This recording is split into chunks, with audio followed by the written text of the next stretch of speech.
first of all, I want to say thank you, Alexander, for allowing me to interview and for all of your time and everything you've generously shared with me already. I think it's really cool just for the context of this interview, whoever may be listening to this. The purpose of this interview and series is to take your knowledge and expertise and pass it to the world, essentially. And you have a whole lifetime of photobiology research and study that I believe has yet to be properly unpacked. It's been unpacked, as we've discussed, in several of your lectures, a few books you've written, many conversations with many people and companies who have leveraged your knowledge to create great products, ourselves, Raw Optics as one of them. But we haven't quite come to the point where this information is fully open. So this interview series, my goal is to begin to open this subject further and deeper, more deeply as well. So anyway, with that being said, I think a natural place to start would be a bit about yourself and how you became interested in photobiology. I'd love to begin there just so that there's some context for people to understand how you became the expert in this field. Could you share a bit about your early life and the things that interested you that led to photobiology and some of the key milestones that led you specifically to light? Maybe it started when I finished kindergarten and started to be supposed to sit in a classroom in school. I was, from the very beginning, I was annoyed by the fluorescent lamp stuff, which was the key of the photonic environment these days. And the old fluorescent lamps, they also did not only flicker, but also flash when the ballasts were old or the tubes themselves were old. And so I experienced definitely a difference between natural light, incandescent lamp light, and fluorescent light without focusing that much, but in hindsight, when I look back, I can definitely tell that fluorescent lamps did cause discomfort. And later on, when I studied medicine at the university, we had an ophthalmology course, and the textbook I was using was written by Fritz Hollwich. He, as I learned later on, was a famous photobiologist experimenting with the endocrinological effects of different light sources and light qualities on humans and also on animals. And in the foreword of this ophthalmological textbook, he was mandating to use a balanced spectrum, or to go for a balanced spectrum if possible, by combining fluorescent lamps with incandescent lamps. And this was the first time that I found out that someone else is looking at this issue, and that my discomfort I felt being exposed to fluorescent lamps was not only a purely individual thing, but also had some kind of scientific foundation. There were reasons why I did feel uncomfortable. And this was kind of sideshow to what I was interested in these days. When I was studying at the university, I was pretty much interested in the topic of vibrational medicine, because using pharmaceutical products, biochemistry, only represents 50% of reality, because we as living organisms do not only function based on biochemistry, we also function based on biophysics. So there is kind of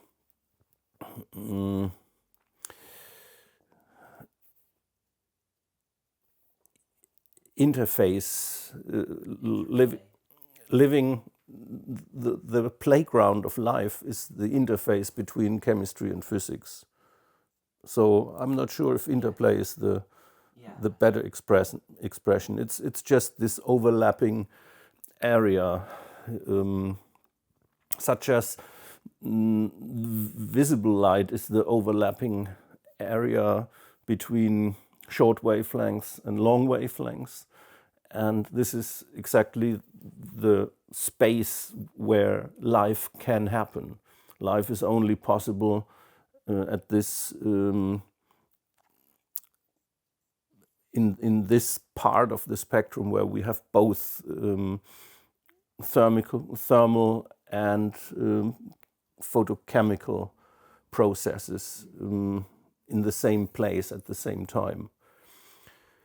And vibrational medicine for me meant, in the first step, to work with brainwaves, brainwave frequencies, and my quest for natural frequencies led me to the exploration of a principle of a phenomenon of resonance, an emanation of resonance, which can be described as the law of Octave, which has been formulated by Pythagoras. In English you would say Pythagoras.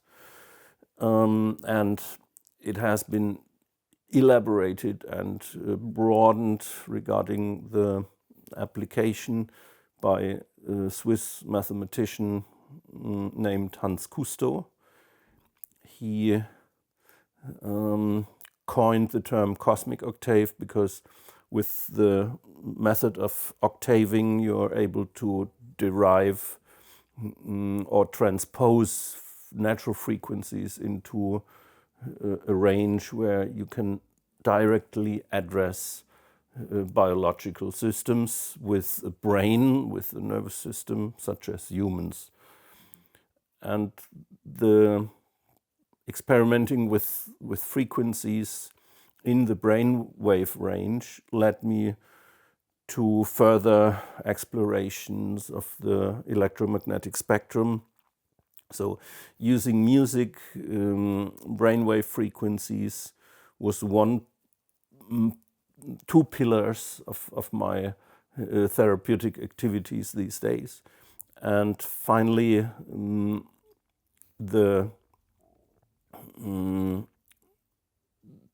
part in the electromagnetic spectrum which is represented in form of visible radiation was the next important pillar. And my goal was to bring these stimuli together in a way that I could call it coherence therapy, because all the electromagnetic stimuli would be made kind of coherent, so they would fit together and not counteract the respective effects. So this was, in few sentences, the path I was following from the first awareness of light as an effectful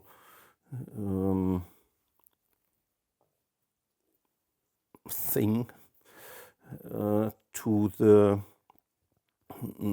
times when I started exploring the effects of colored light. And when you experience that colored light has a physiological effect and even can treat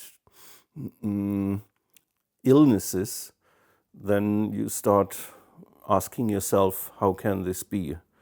Because normally when you are a trained physician, you would more or less learn that the most important influence on the human body can be executed via biochemistry. And experiencing that biophysics also is effective, besides its use in diagnosis, but also is useful in terms of therapy. This was a kind of quantum leap, in a way, in understanding the importance of photonic influences. So first of all, Alexander, thank you so much for taking me through this background. I find it fascinating, even though I've heard some of this before. I don't think I've heard it in this way, so concise and with some more of the steps. Personally, I was also bothered tremendously by fluorescent lamps in high school. I was getting migraine headaches almost every day in middle school, going into high school. So I can relate, and I think a lot of people are also bothered by this, but maybe assume that there's another cause besides the lighting. So anyway, with everything you shared regarding frequency, brain waves, light, colored light, and the interplay between biochemistry and biophysics, I'd like to ask, why is it, and I believe this question cuts to the core of what life is in some respects, but why is it that frequency affects life? And maybe even more foundationally, why is it that frequency and affects matter? Like, could you talk to the interplay between matter and energy and how that is sort of foundational to life, and at a, let's say, higher level then, how we can actually apply frequencies, whether they're brainwave frequencies or color frequencies, to actually cause changes in a living organism?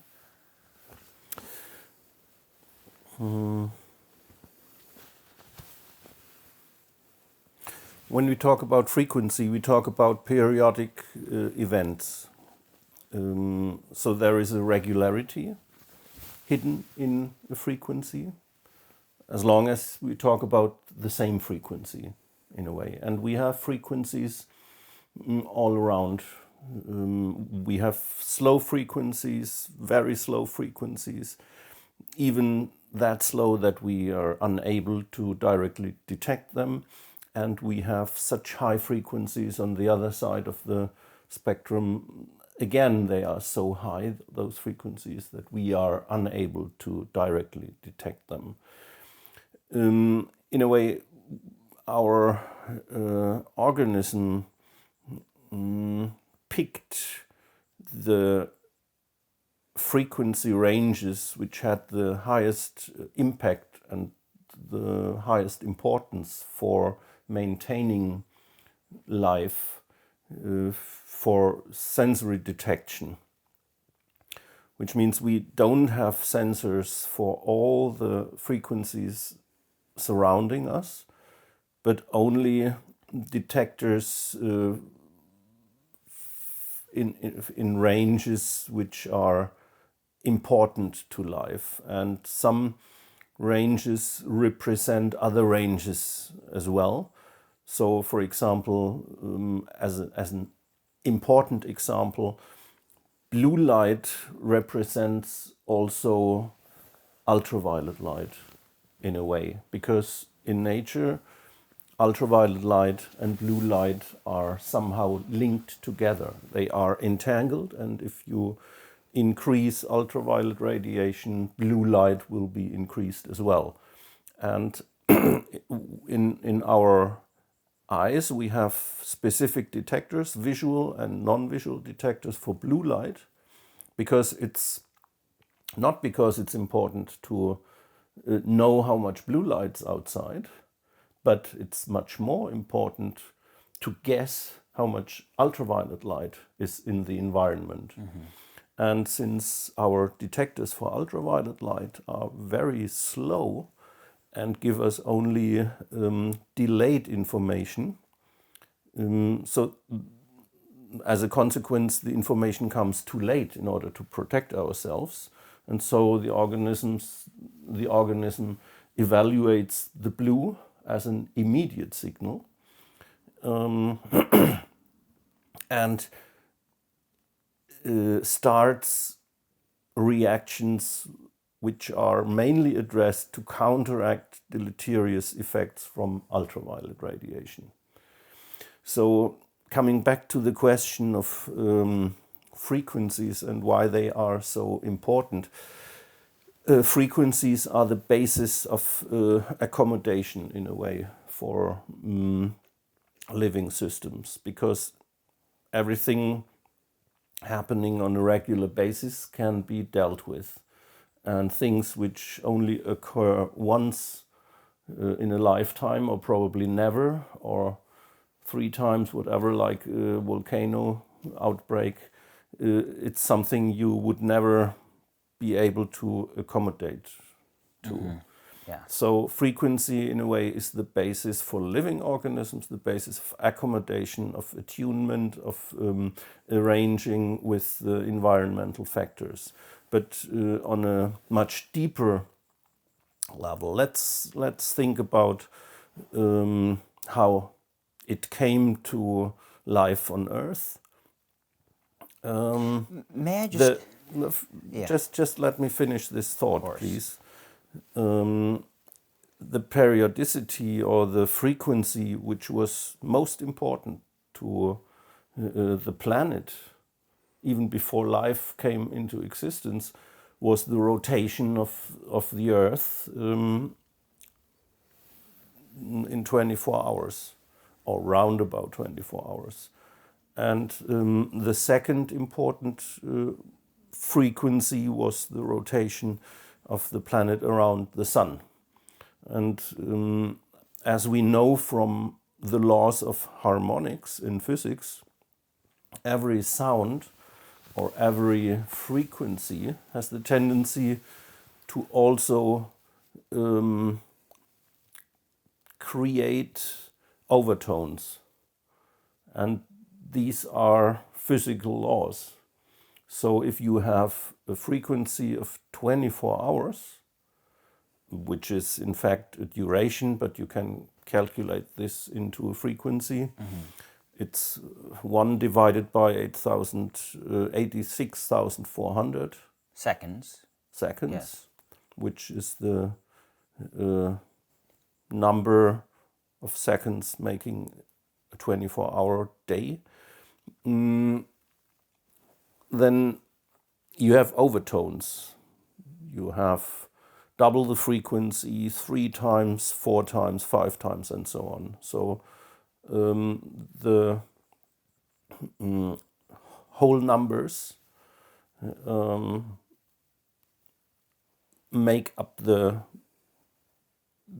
harmonic overtone content of basic frequency. So there is already in physics, there is already a tendency for diversification. If there is one frequency given, physics takes care of that you will automatically get a family of frequencies which relate to this basic frequency. And so there is no choice. If you have one frequency, you already have a full spectrum of frequencies related to this basic frequency. And frequencies or periodic oscillations are the precondition or the requirement for an informational and also energetic exchange, for a transfer of information and energy based on the principle of resonance. And so why are these overtones significant for biology? For example, we can easily understand why the frequency of a day or a year would be significant, but how could an overtone, or let's say a different octave, is an overtone, am I correct in my understanding that what you're referring to as an overtone is an octave above an Octaves are existing only frequency? what is the opposite of odd? Even. Octaves represent even multiples of the basic frequency. So 2 times, 4 times, not 6 times, but 8 times. So the And then 16 and so on? 16, Okay, 32, got it. 64. This is the principle of the octave, that if you double or divide by 2, then you have an octave, and the octave is the closest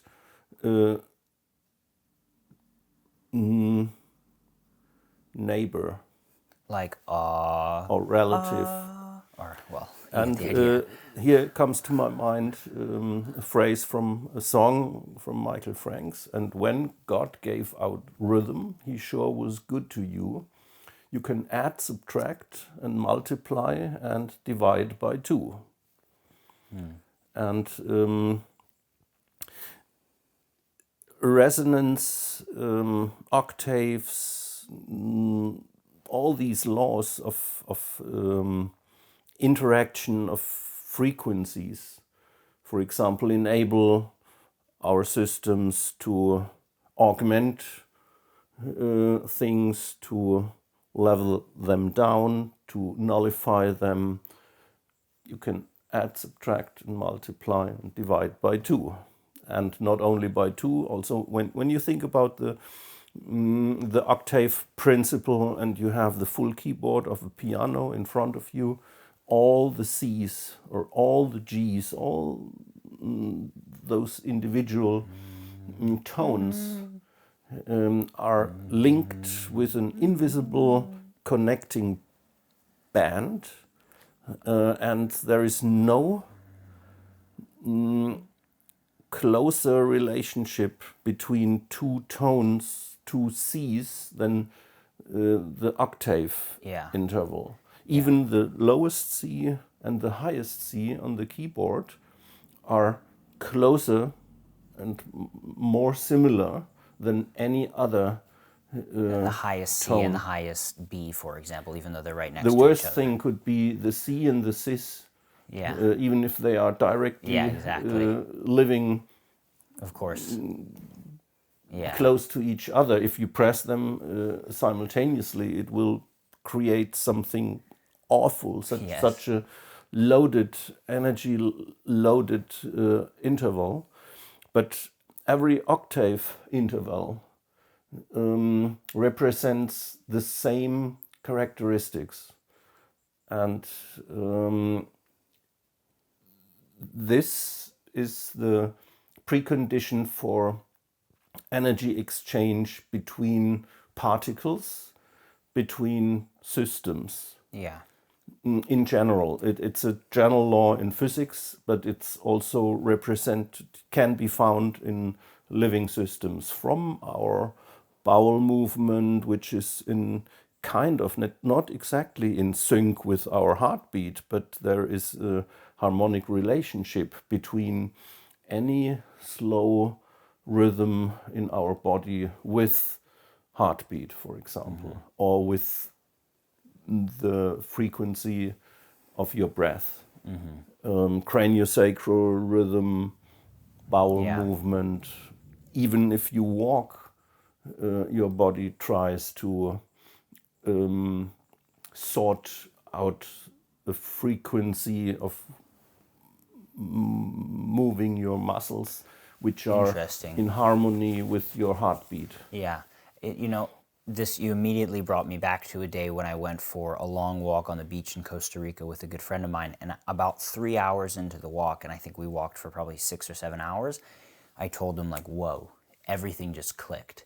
Like, it took me 3 hours from whatever state I was in before of continuous walking to just whoosh, like completely get into a flow state. Not to say that it couldn't happen in 10 minutes, but at that particular time on that particular day, I can't help but think that at that 3 hour mark approximately, everything in my body just kind of synced up in a way. But anyway, I'll leave that up to conjecture for the time being.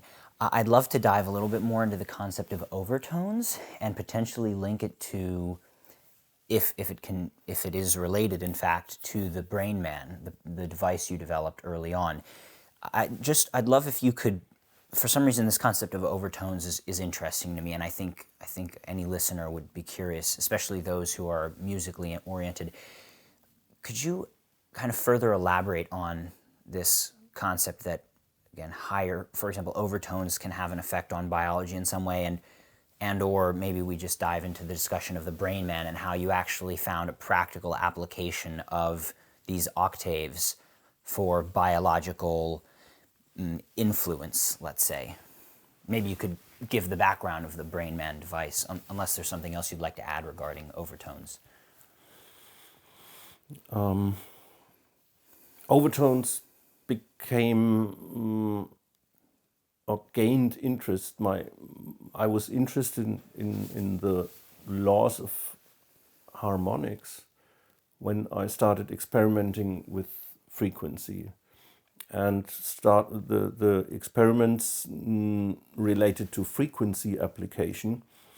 They were related to the Brainman, which is a cranial electrostimulation unit, where you introduce frequencies, electrical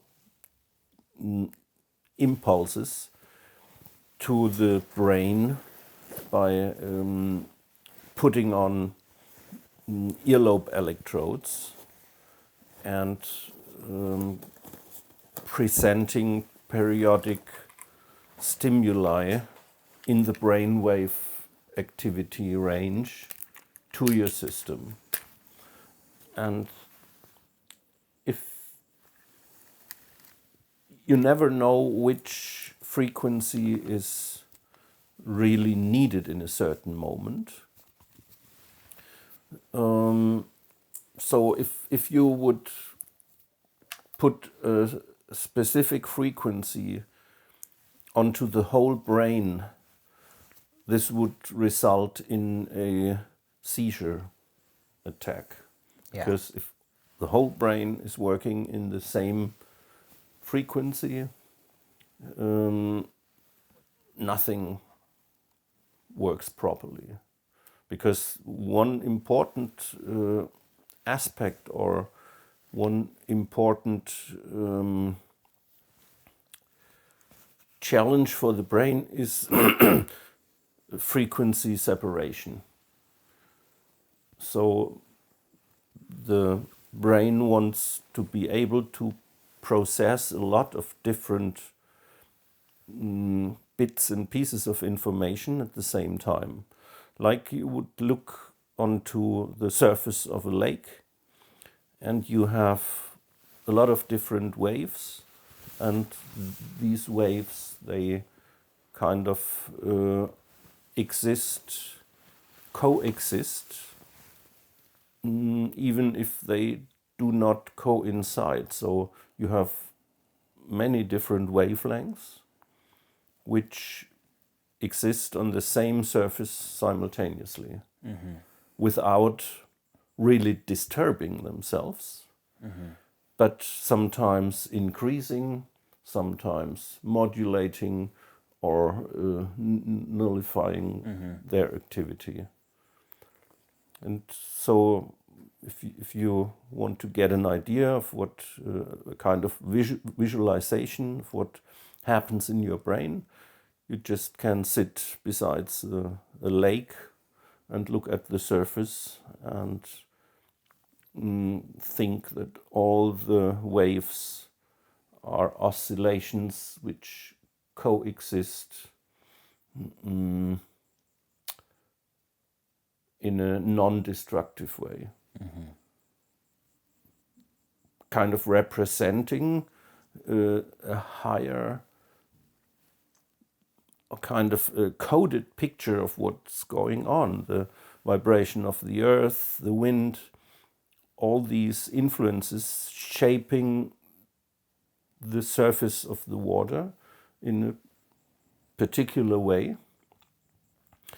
and the surface of the water and the waves appearing on the water surface in turn shape the coastline of the lake in a specific way. So if you are trained, you can, and you go to the coast of a lake in early morning, you can probably tell more about, or everything about, the wind situation during the nighttime, because it will show a different picture if it was windy or if there was no wind. So the influence of a vibrating or oscillating surface will have consequences for the interface area of this surface. And this is, I like to play with analogies and pictures, because they let you understand better the laws of physics related to resonance, related to harmonic relationships, and so on. So, with the Brainman, I'd love if you could just simply explain how does it actually work, and then what are some of the effects that you were able to achieve, both just from a, let's say, experiential perspective, psychological, emotional perspective, as well as even potentially therapeutic effects when using the Brainman for example, were you able to treat or at least support certain conditions, whether in yourself or in patients, using this kind of cranio-electrostimulation?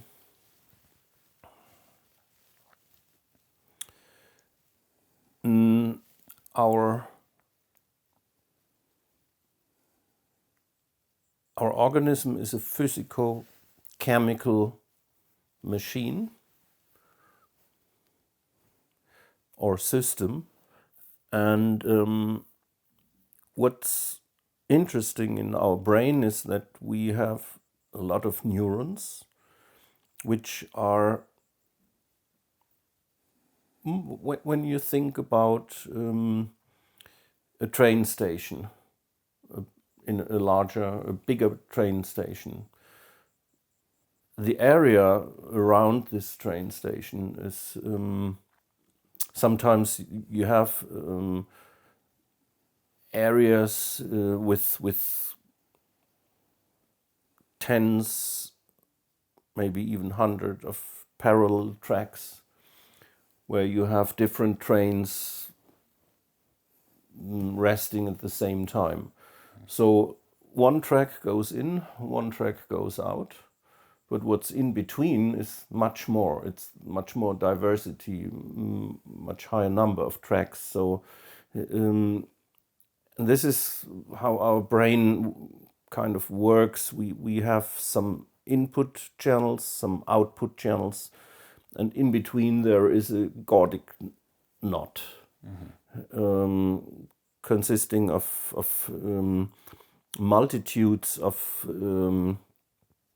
networks, which are not only relating to input and output channels, but also relating to themselves.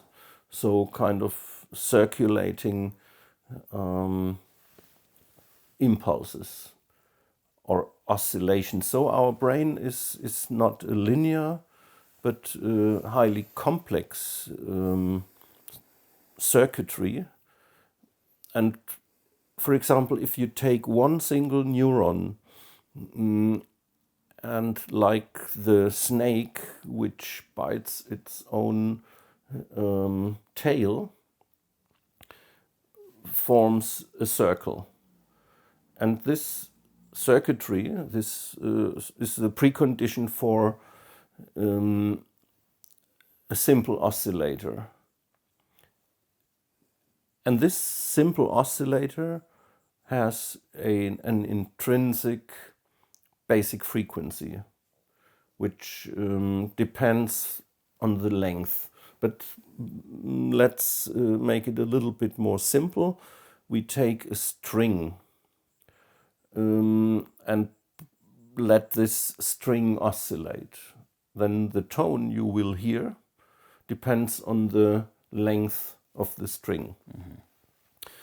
In case of a string, we can only harbor natural overtones in this behavior of the string, because the string has two ends, so the string is limited. And this limitation is responsible for a given set of frequencies which can live inside this string, more or less. But once you make this string circular, so you remove the ends, it becomes somehow, in oscillating terms or oscillation terms, it becomes endless. And this means you can store any kind of frequency in this circular arrangement. So a neuronal oscillator is a kind of, in a way it behaves as a circular resonator, but on the other hand it has ends in terms of at the synapse structure you have the receiving and the emitting part, and this in a way is representing the ends, the physical ends of a string. And how can you modulate the frequency which can live, or the frequencies which can live inside this neuronal oscillator? One part of the basic frequency is defined by the length of the neuron, and the other part is defined by the electrophysical transduction of the signal. And this is something peculiar for the oscillations occurring in our brain, that you can vary the basic frequencies electrochemically, even if the topological characteristics stays the same. So the length or the number of neurons which form an oscillator can stay the same, but the frequencies which are operated within this oscillator vary depending on the chemical environmental characteristics in the region of the synapses. But why does the Brainman finally work? You have, let's say, if you put on electrodes and take an electroencephalogram, you can find that there are certain specific frequencies related to different states of consciousness. So if someone is in dreamless sleep, the delta frequencies prevail. If someone is in a meditative state or is dreaming while sleeping, you have theta waves which can be found. If you are awake with eyes closed, the alpha frequency range is pronounced, and under stress and high performance situations you find beta and even gamma and higher waves or frequencies. So in a way our brain is a variable is a computer with a variable processor frequencies, or could you probably even say we have a number of different processors which run on different frequencies, and they are kind of entangled, like the surface of the lake, producing rain produces smaller wavelengths than wind, and so on. So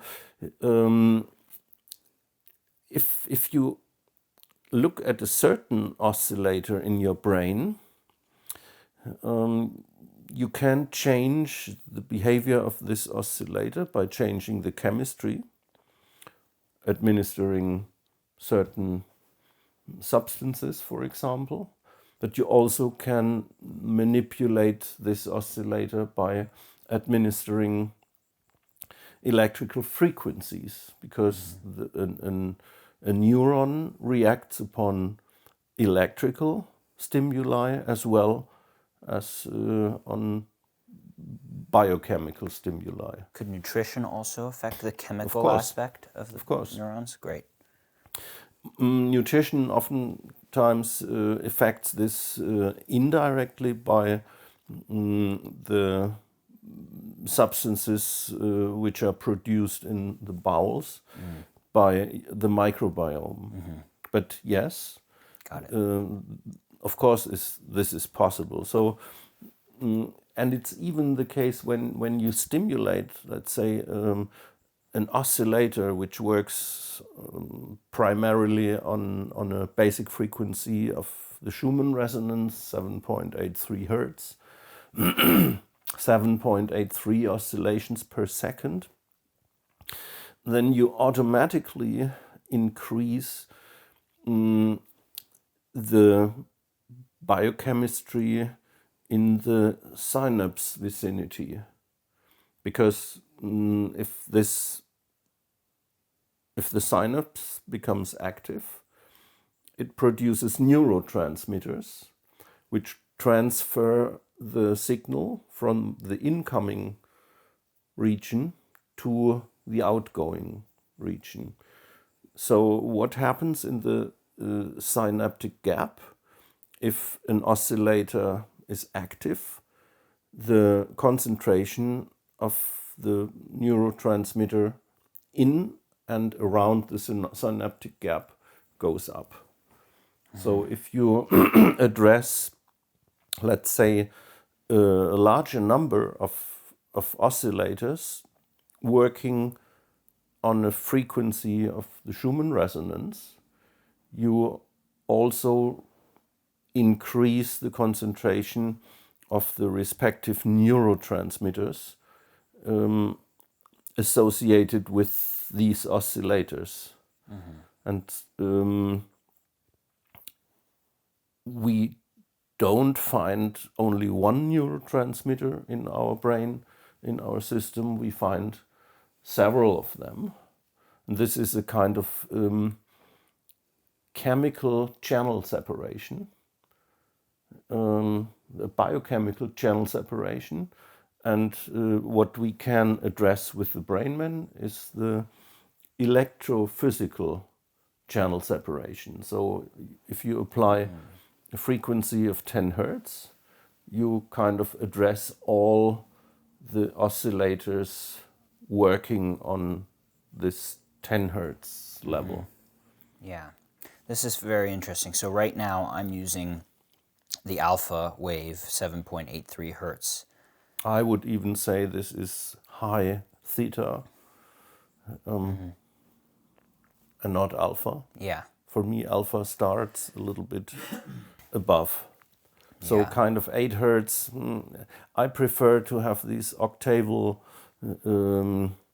separation, that the theta range is between 4 hertz and 8 hertz, alpha 8 and 16, 16 and 32 for beta. Above we would have gamma. Yeah. But and below it's we would have somewhat delta. it's sort of an arbitrary separation because it's just a name. So everything you're sharing with me is very interesting for me because this is a subject that fascinates me, and there's no one else I ever have heard or hear in general speaking about it at this level of detail, connecting these pieces the way that you do. And that's part of why I wanted to do this interview series. So what's particularly interesting to me from what you just shared is this idea, this concept that not only can neurons, but also other aspects of biology be activated chemically, but they can also be activated electrically or physically or electrochemically, let's say. My inroads into this world of health and wellness and photobiology, let's say, began with a chemical approach. So I had health issues as a kid, and I went to Western medicine, and they prescribed me Advil for headaches, Tums antacid medication for gut issues I was having, which probably would have created a counter effect because by reducing the stomach acidity, it may have only encouraged further growth of harmful germs and so forth. But anyway, this was the logic then. And from a specialist as well, not just a pediatrician, but a gastroenterologist. And for then my allergies, I went to a specialist. An allergist prescribed me Zyrtec, Claritin, antihistamines of the strongest level. They prescribed me a, not just over-the-counter, but a prescription antihistamine. And all of these may have had some small effect temporarily, but none of them addressed the root cause of these issues I was experiencing. And then I approached naturopathic medicine because my mother was a little bit more open-minded, and a kind of combination between kinesiology and homeopathy, and muscle testing, and certain herbs and tinctures and things on my gut with muscle testing to see how my body was resonating with these. But the approach was still, in a sense, chemical, utilizing some kind of dietary change and some herbal protocol. And then that led me to my own research on diets and, again, a nutritional approach or an exercise approach, which, of course, exercise has many vibrational effects on the organism, but also there's a physical effect of breaking down muscle and stimulating metabolism and all sorts of other effects from exercise, but none of it was physical per se or electrical in nature or photonic in nature. It was only once I came across the work of Dr. Jack Kruse speaking about light and mitochondria and putting these pieces together that I began to hear about these concepts and learn about your work as well. And I since then became fascinated. It just resonated. No pun intended, this concept resonated with me that there is more to life than just chemical effects. And to me, it seemed like a gateway to a solution, to freedom from my own issues that really weren't fully addressed through only these different chemical means, whether diet, whether drugs, and so on. So to me, it's a very significant that there is another way to modulate physiology and biology besides just chemicals. And I don't think many people are speaking about this. In fact, being in the industry, I know that very few people are speaking about this. There are only a few experts speaking about more frequency-based medicine. And even then, unfortunately, it's often considered woo-woo or pseudoscientific because they're not able to explain the actual physics of how it works. For example, many PEMF devices, pulsed EMF devices, use sort of what seem to me to be very arbitrary combinations of frequencies that they claim have this or that effect that they've kind of patented, but if you go on their websites, I've never found one that properly explains why their frequency affects biology, and their specific frequency or combinations of frequencies are kind of secret, so they can't share them with you and explain how they work, because otherwise they'd be giving up their secret sauce. So for me, I'm in a way bothered that something that seems to have such a great potential and has had a potential on me in the sense of switching from just a dietary approach to a light diet approach has had such a strong effect, but it's still in some ways overlooked. Anyway, I'd love to dive into this concept further, that there is another way to impact physiology and to impact biology besides just electricity, that we can do this with with physics, with light, with electricity. So that's where I want to take the whole world with these conversations with you. When I listened to you, a story came to my mind, which I cannot directly translate into English, because I couldn't even replicate it or tell it from heart in German. But the thing is, you go to the doctor gives you some particular medication for your problem. You take the medication, and the medication will have side effects. So the doctor will give you another medication to treat the side effects of medication A. And so this is kind of endless story, because every biochemical compound has certain side effects. So, for example, you come to the hospital in Germany. It's always the case.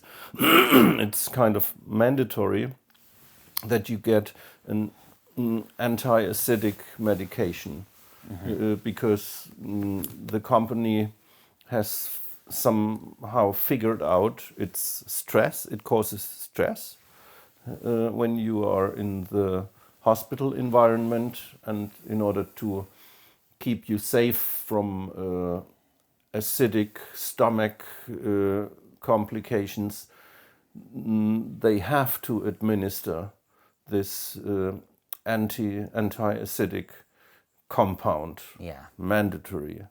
Period. We call it Tums. It's the name brand in the United States for people. We have, yeah.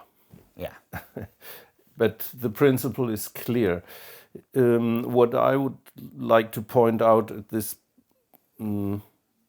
point is that we are talking about an intelligent system, and intelligent systems are not monorail systems. It's very complex, and our systems are adaptive. So if you use just one single intervention in terms of biochemical intervention, you will have first step or first phase effect, but then always the organism tries to adapt to this external intervention step, which automatically leads to the problem that you would have to address all the depending aspects as well. And in the end, you would have to monitor all those levels and layers of reacting upon a certain intervention, that you would kind of take over control in this treated organism. And when you think about the fact that in a single body cell in humans we find about 100,000 biochemical reactions per second, then you get an idea how difficult it would be to take over control in such a complex system. And we are talking about a single cell here. And even if we look much simpler from outside, if we would have the chance to take a direct look into our working organism, we would find out that it's even more complex, because all these 100,000 chemical reactions per second going in parallel with the billions of cells we are composed of kind of projects how complex our body in fact could be. And to influence a single aspect, in my understanding, is it comes from the spin-off of the Flexner report I think in the 1920s. There was a planned limitation to investigable effects only in terms of double-blind controlled trials in order to generate evidence for a certain medical intervention. And in our days, we live in times where evidence-based medicine is highly respected, but it does say nothing about the individual. And on one hand, we have found that we should do some genome testing for each person before we administer anything, because the genetic variations as a consequence mean also that you would have to administer a highly individualized biochemical. But this is not common practice. Common practice nowadays is evidence-based medicine. And the evidence is derived from statistical methods. And statistical methods, by nature, take away a lot of individual reactions. And so I'm drawn to vibrational medicine much more compared to evidence-based medicine, because here we can take care of the individual reactions to standard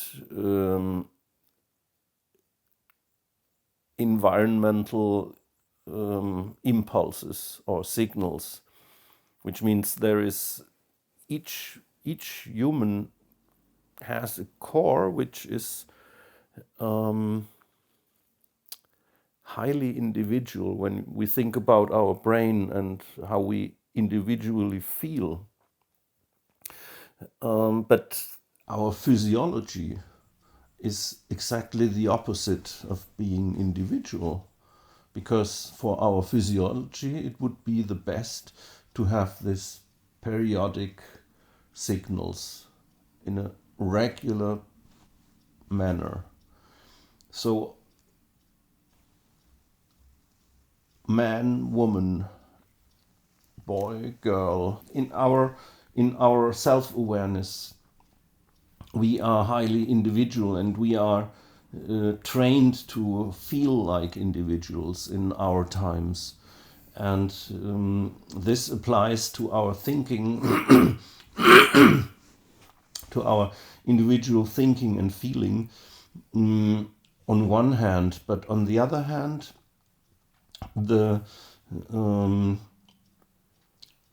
our physiology has completely different demands.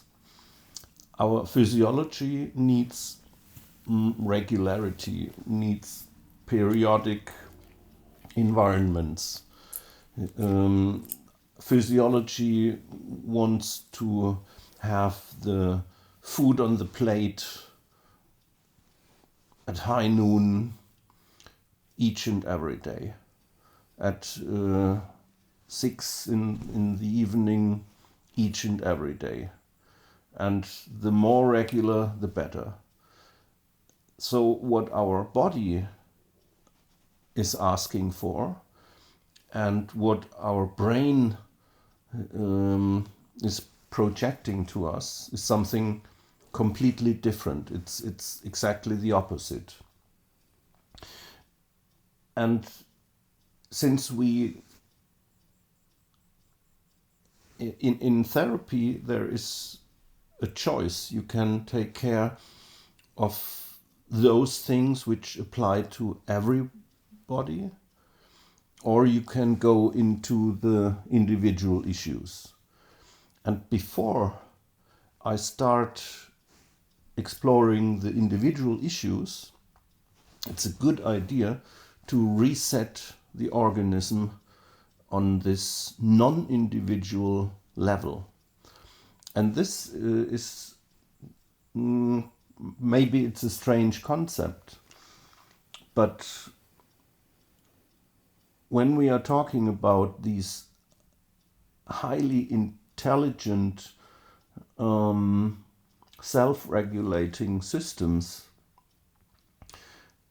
with this high degree of complexity, it requires so much effort and disturbing measures in a way to find out which single individualized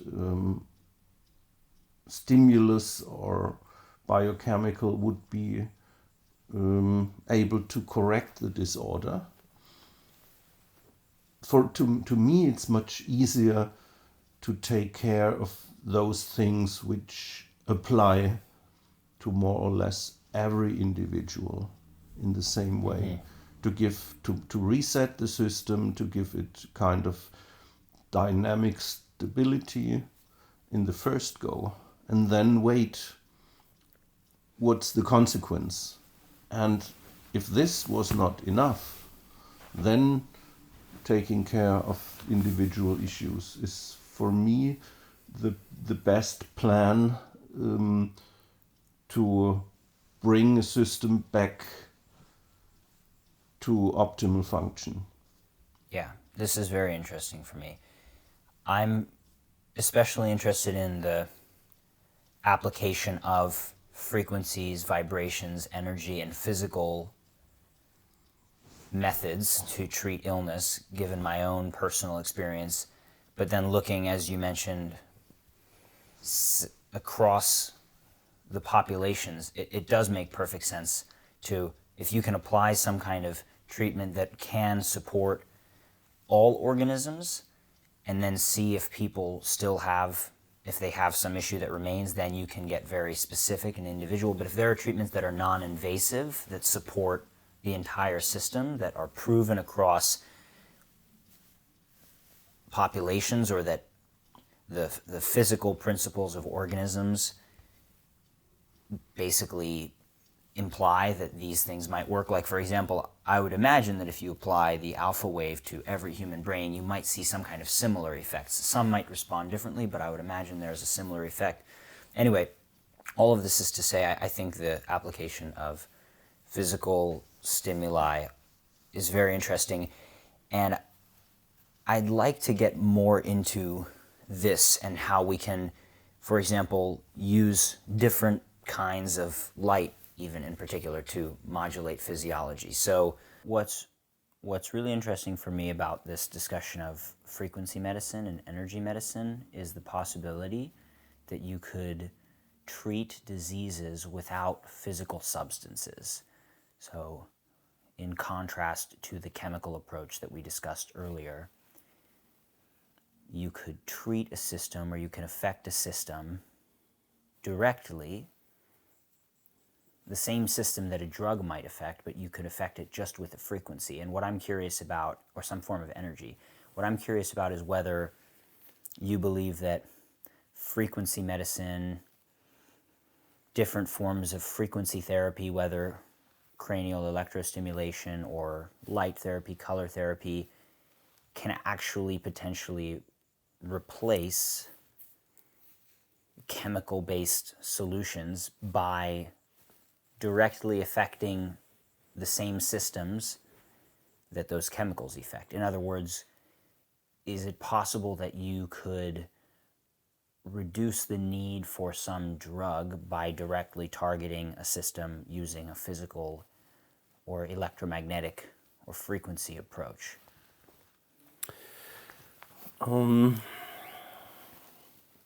a way, yeah, of course, this is an interesting question, and I think with elaborated systems, this could be possible, but for me the question arises if this is a desire, if this is a goal you should reach or you should target for. Because when I look at the spectrochrome method, which is a chromotherapeutic system based on the work of Dinsha Gadiali, in spectrochrome you're not speaking about healing but normalating. And the purpose of chromotherapeutic intervention is not to override the body intelligence, but to make regulatory corrections or to improve the regulatory activities, the regulating activities in the intelligent system. And in a way, the disorder is an expression of autoregulation in many cases. And the earlier you take care of this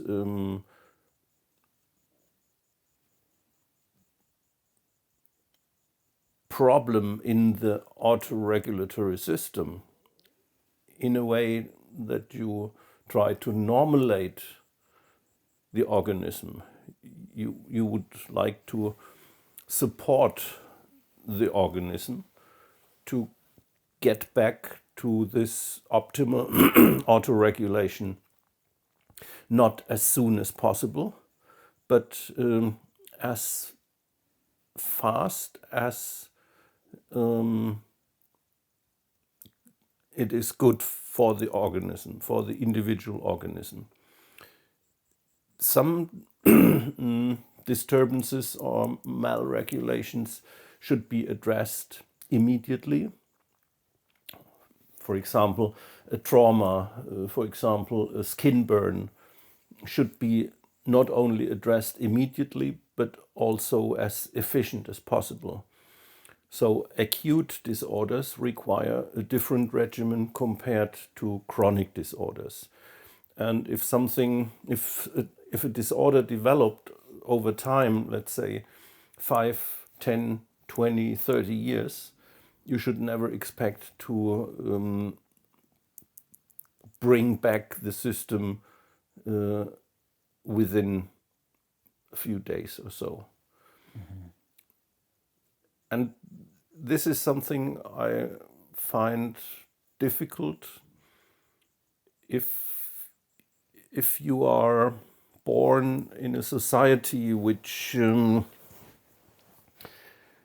is used to correct problems in an instance by blocking or stimulating certain functions in the body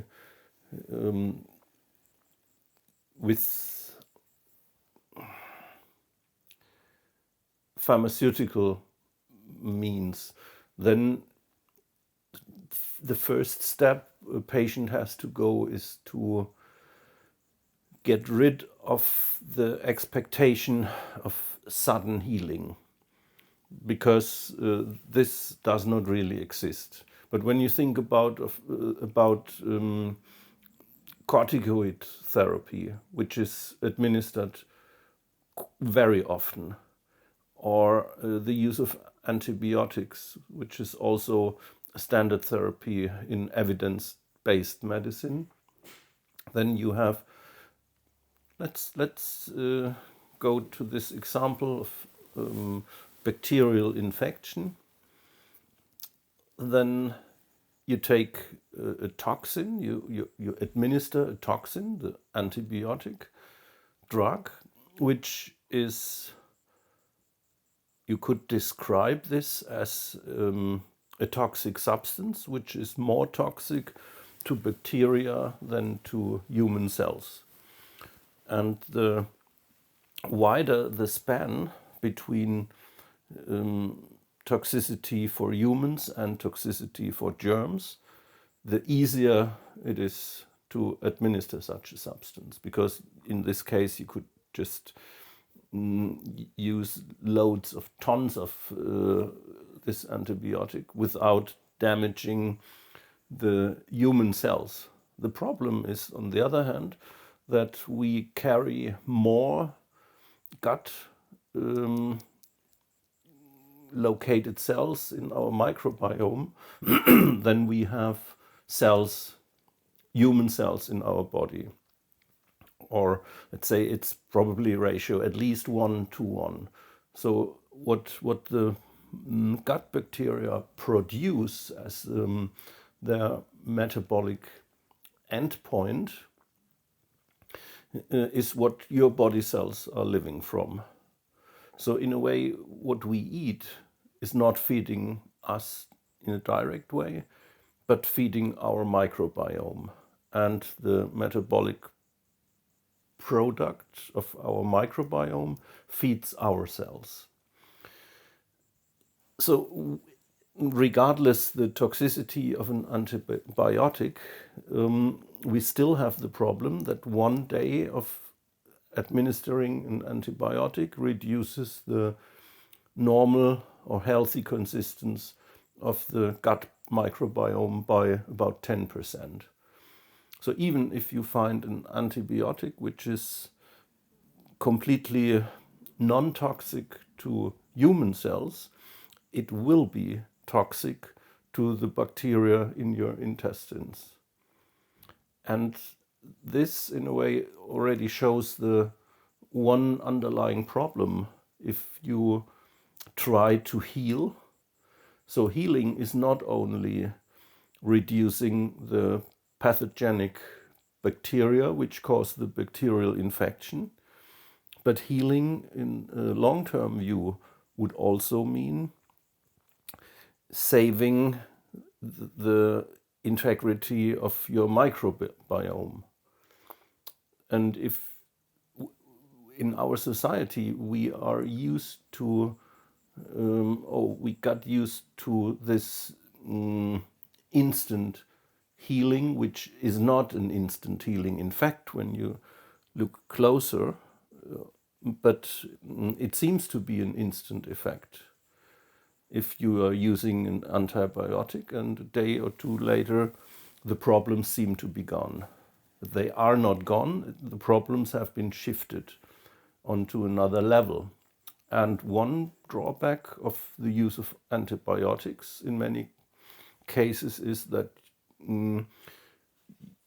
your system is not allowed to entrain itself with regard to this specific germ invasion. Mm-hmm. And something similar applies to the administration of corticoids. They remove the inflammation. So antibiotics remove the infection and corticoids remove the inflammation. But in many cases, or in almost every case, inflammation is the only way for the body to repair tissue. So there is no tissue repair possible without controlled inflammation. And so removing the signs of an inflammation it prepares the pathway into degeneration. Because degeneration is the end point of a lack of repair. Mm-hmm. And if repair is only possible in a controlled situation of inflammation, you amplify the lack of repair when you administer corticoids. And in that sense, it needs some reprogramming or recalibration of your expectation, what you want to achieve when you apply a certain measure in order to help your system to regain health. And so if you work with vibrational medicine, you first have to recalibrate your expectational construct and ideas before you can be successful. Because, for example, the timeline might be completely different. And what is often found in integrative medicine is, for example, the first phase increase of symptoms, especially when someone is suffering from a chronic disorder.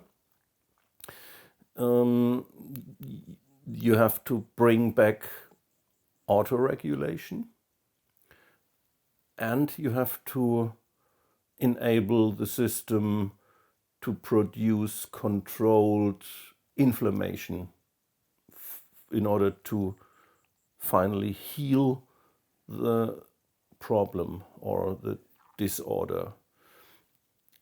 And if someone is not aware of the fact that the natural way of healing can go along with an amplification of the symptoms in the first phase of treatment, then this person gets overwhelmed by the occurrences in her or his body and stop the intervention. And this would be counterproductive, of course. So first you have to change your thinking before you can benefit from what the normalization measures can offer to you. I see. So we've spoken a good bit about frequency, how it can affect matter, and different ways to understand and look at energy and frequency therapy and some of your background. I'd love to get into sunlight a bit. Could you describe when the moment was that it kind of clicked, that, okay, you mentioned to me at one point in the past how you were looking at the different frequencies, different types of therapy, and at one point it sounded like it did click for you that visible light and the solar spectrum is something significant.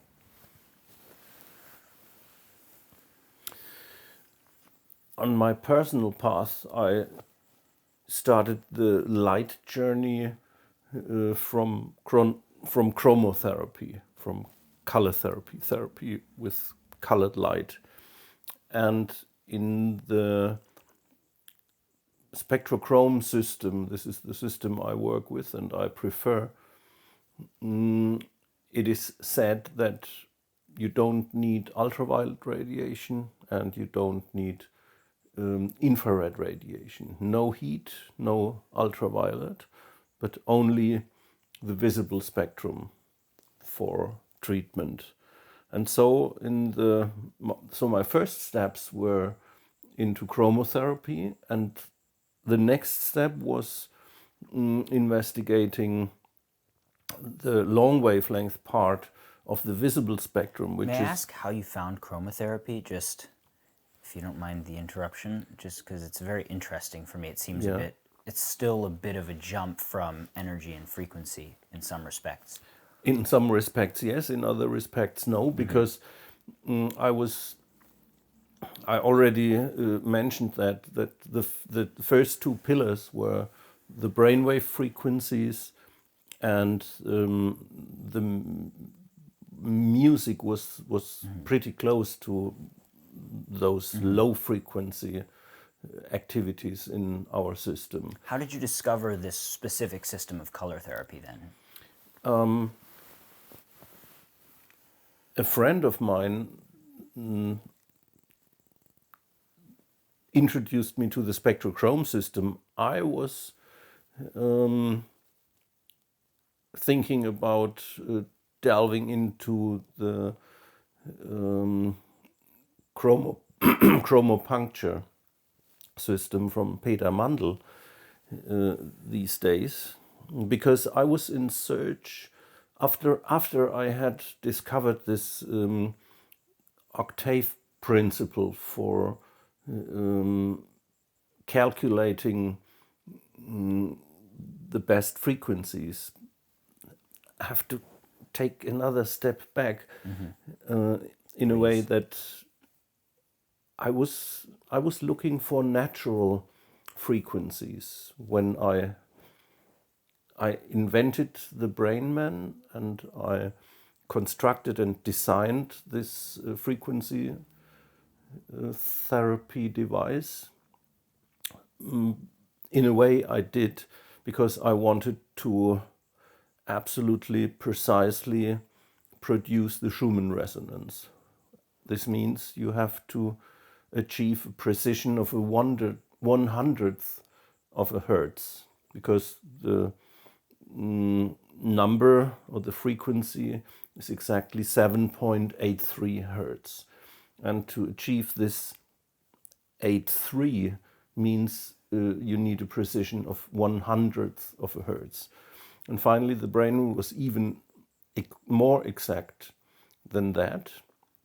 But it was the only frequency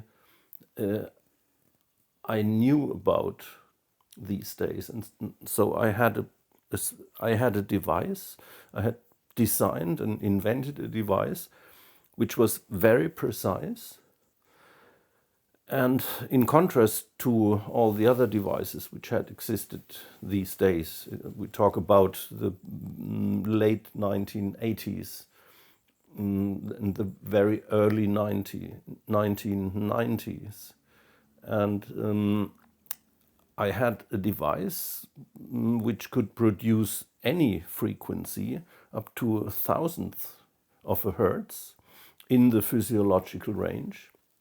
But I only had one frequency, the Schumann resonance frequency, from which I knew that it's a natural frequency. And my quest was always for natural frequencies or frequencies derived from natural occurrences. Because and this is the reason why I wanted to take this step back. Everything which had been around for millions of years can be regarded as a kind of stable pillar in our environment, where the organisms had to work with and had to adapt to. If you are in doubt, for example, if a certain frequency is beneficial or not, then my advice is to look for a natural frequency. If you are in doubt of if sunlight or an artificial light source is beneficial to your system, then I would recommend sunlight. And if it has to be an artificial light, I would recommend to go for a natural spectrum in this range of artificial light sources, in this spectrum of artificial light sources. So fire, candlelight, incandescent lamplight is represent a natural spectral distribution. Closer to the sun, you mean by natural? Yeah. Or something we existed with a long time, in a way. Which was there for a very long time. For example, the idea that our ancestors were using fire not only as a source of heat or warmth, but also as a light source, date back 2 million years. maybe, but for sure more than 500,000 years. So you can be sure that our organisms found ways to fully adapt to fire. And the common characteristics when we look at fire and sunlight is that both light qualities are derived from heat. They are so-called thermal light sources.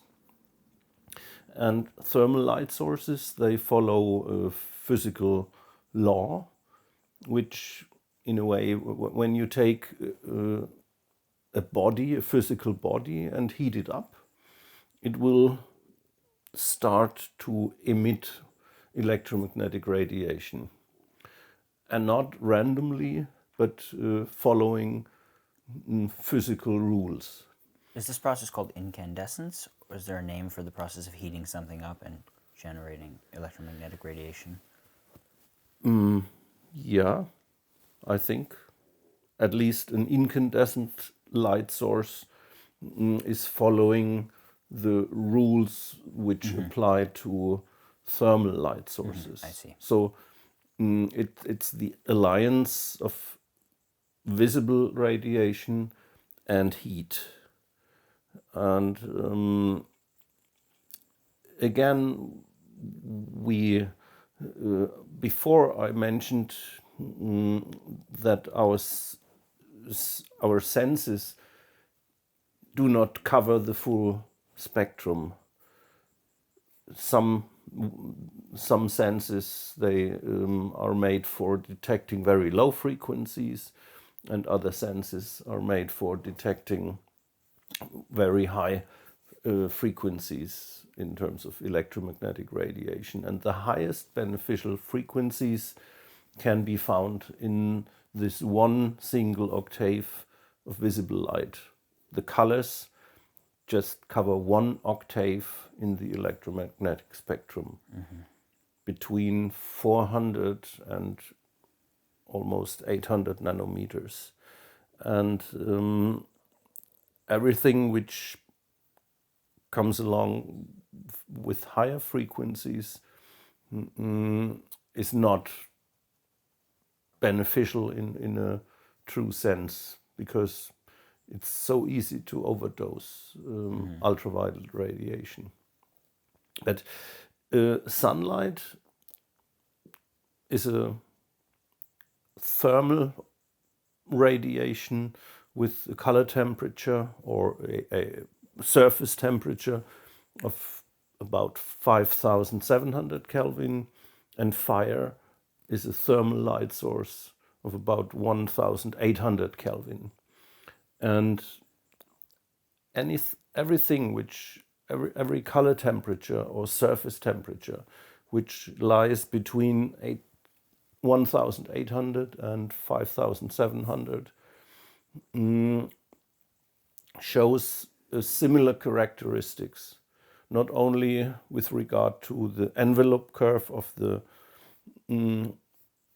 emitted spectrum, but also the spectral distribution regarding the visible portion and the non-visible portion. The visible portion, if our body detects the visible light and the color temperature or the light color, the appearance of color, then it's easy to extrapolate from this visible part into the non-visible infrared and also ultraviolet part. So in other words, our organism has learned throughout the course of evolution to handle thermal light sources with the black body radiation characteristics between the fire and sunlight. So the same characteristics, more or less, with calculable properties. And especially this extra interpolatory principle would work. So you have one single part detected, and you can tell from this detected quality what is above and what's below, and also if the dose is correct. So in other words, if a thermal light source gets too hot, you will start being careful and probably reduce the exposition. And for sunlight, it's clear the first warning sign that sunlight might be too intense is the heat. And since the heat in sunlight is always linked to the visible and also the invisible ultraviolet part, the feeling of being heated up is the first warning sign to reduce the dose. And this does not work with artificial light sources, which are not based on this thermal principle. I see. Interesting. When we feel heat from sunlight, is it the infrared range? I've also heard at points that ultraviolet light, the way that it reacts with or interacts with proteins on our skin, can cause a sense of heating. But what is the true cause of heating from sunlight? So you can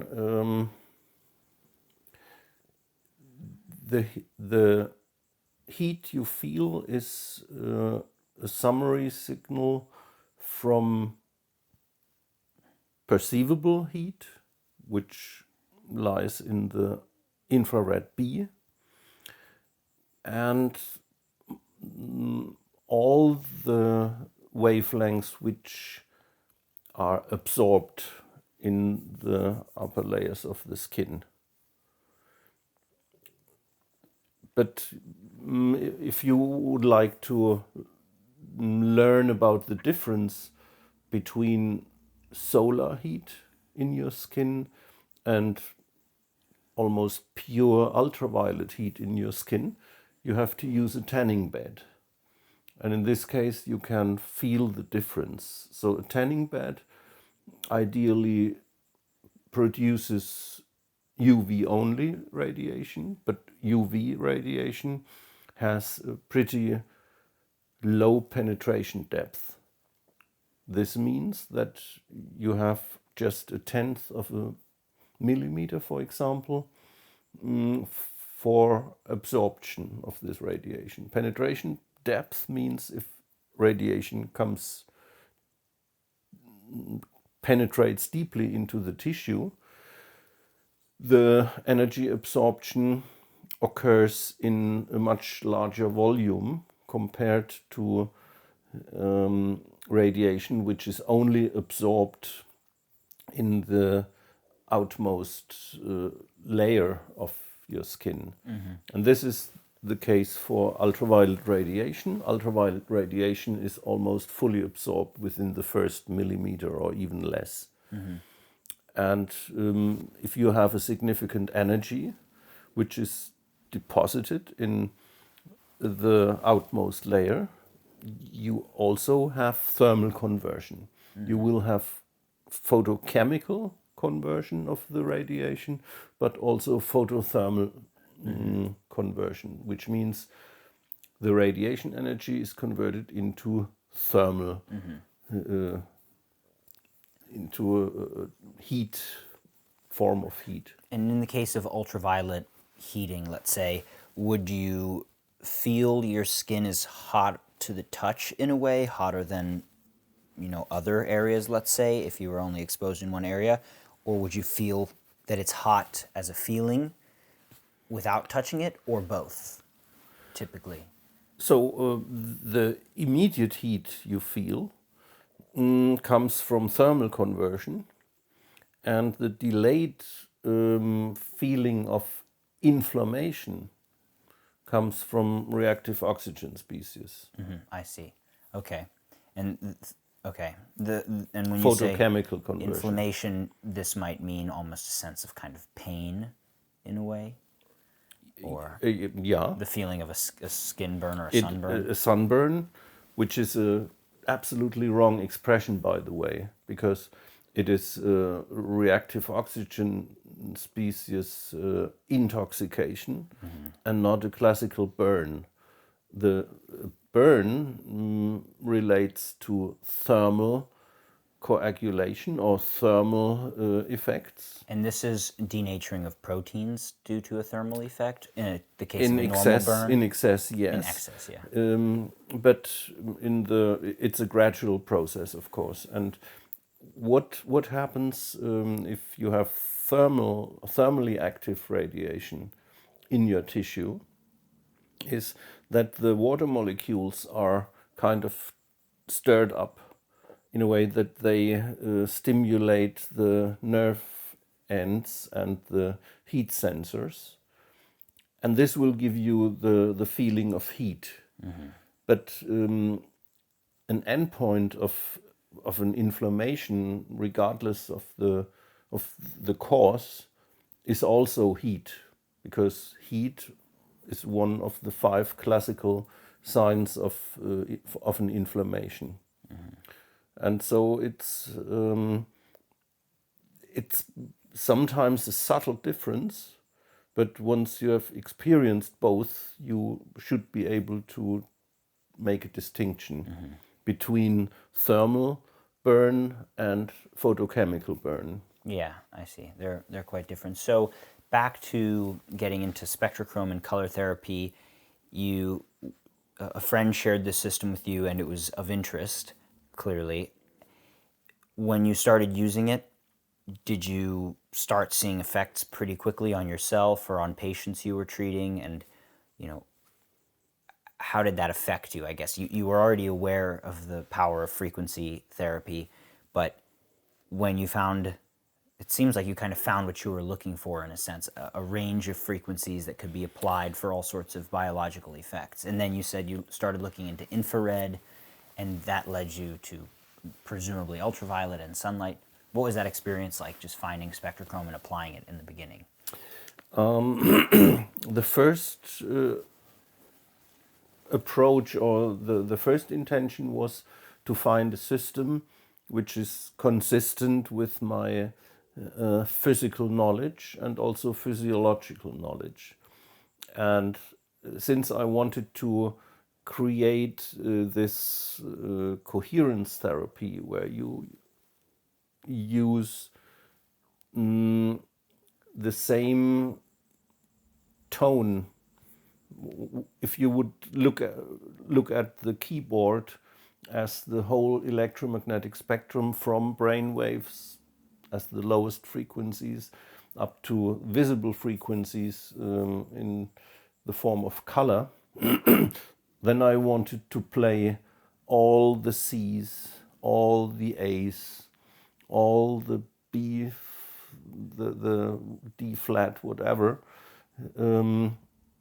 for a certain treatment. So I wanted to have to be the brainwave frequency coherent with or synchronized with the audible music and the visible color. So this was in the very beginning, it was a kind of theoretical approach. And the experience of what colors can do came in the first or in the following steps. Not in the first, but in the second or following steps.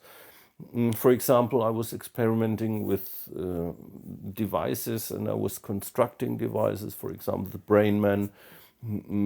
I did solder the circuit boards myself from time to time, and prototypes would have to be soldered individually, of course. And so I experienced skin burns from this soldering activity and treated those skin burns with the chromotherapy.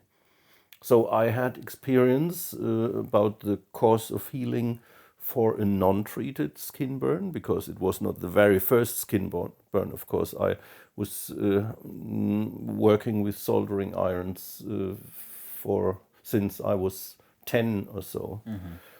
So I knew exactly how the healing process develops without treatment through colors, and suddenly I could experience what happens when I treat such a burn with indigo in this case. And I was just amazed. And this is something I can say, if there is an acute disorder like a trauma or especially a skin burn, it's a peculiar thing, because since you burn, in the moment you burn yourself, you by reflexes you would just try to remove the source of heat as soon as possible. So the trauma occurs in an instant. So if you remove the heat source, the trigger for the trauma is removed completely. And you can concentrate on normalizing the measures the body normally wants to apply in order to heal this. And this is not possible, or sometimes it's not possible to do the same thing, the identical thing, with a chronic disorder, for example. Because in a chronic disorder, or let's say as an example, diabetes, you cannot remove the cause. Sometimes the cause is given. And if you cannot remove the cause of a disorder, you have to treat the disorder on a symptom level. But if it's an acute disorder, you can often remove the cause, and then you only have to deal with the pure healing process. May I just, to clarify so that people don't misunderstand, when you say the cause of diabetes would be given, are you referring to more maybe the genetic form of diabetes? Yeah, in terms of, it's absolutely clear in case of diabetes type 1. But in many cases of diabetes type 2, if there are no, if you have high insulin resistance, if there are no insular cells left in the pancreatic tissue, some of the chronic disorders cannot be reversed, because when the tissue is not existing anymore, has been replaced by non-functional cells, then you cannot remove the cause. Of course, there are several grades of and types of chronic disorder. And for a very long time it's reversible. The problem is that, for example, if an organ only has 50% of its parenchymatic tissue left, you wouldn't become aware of any problem at all. The symptoms normally occur if there is only 10% of the full potential left.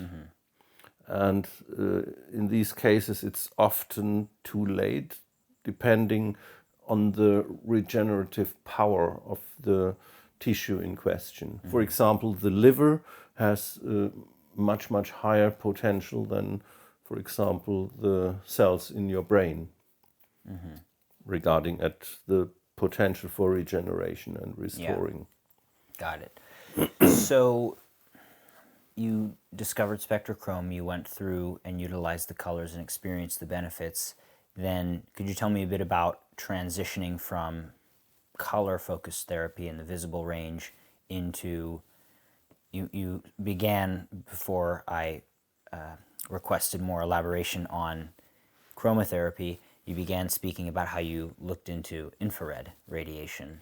Yeah, it was more the near infrared radiation, or what you nowadays would call photobiomodulation, and these days, photobiomodulation or low level laser or light therapy. I was always looking for scientific evidence, and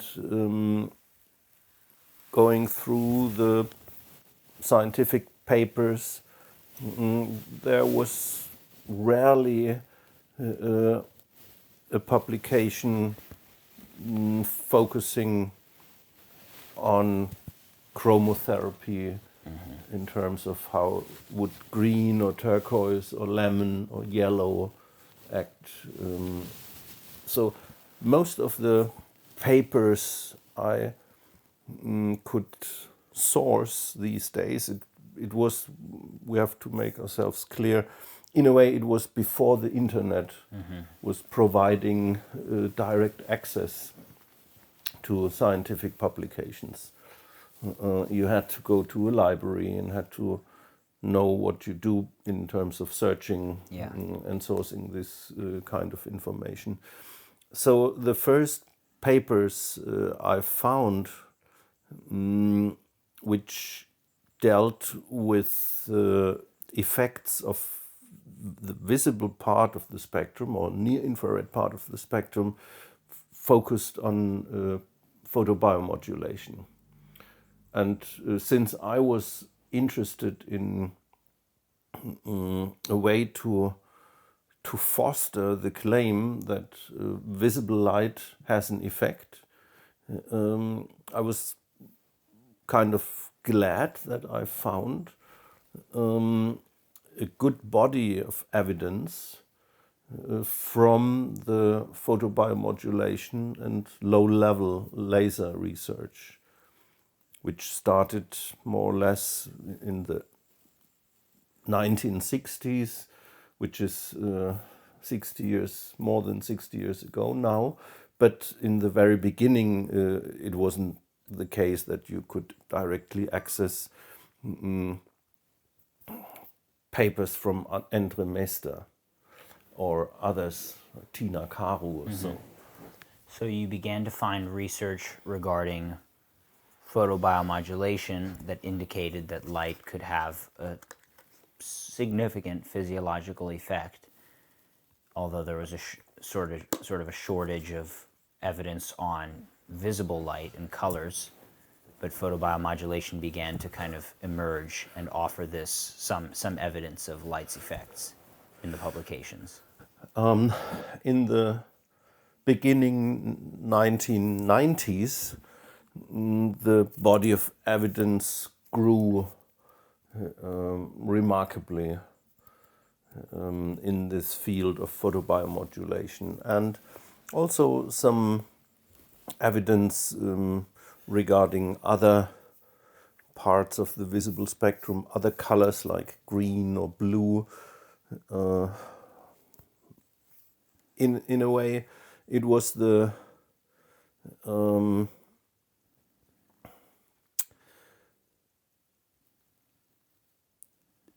these days in photobiology, it became clearer and clearer that you can find photochemical processes not only in the ultraviolet region of the spectrum, but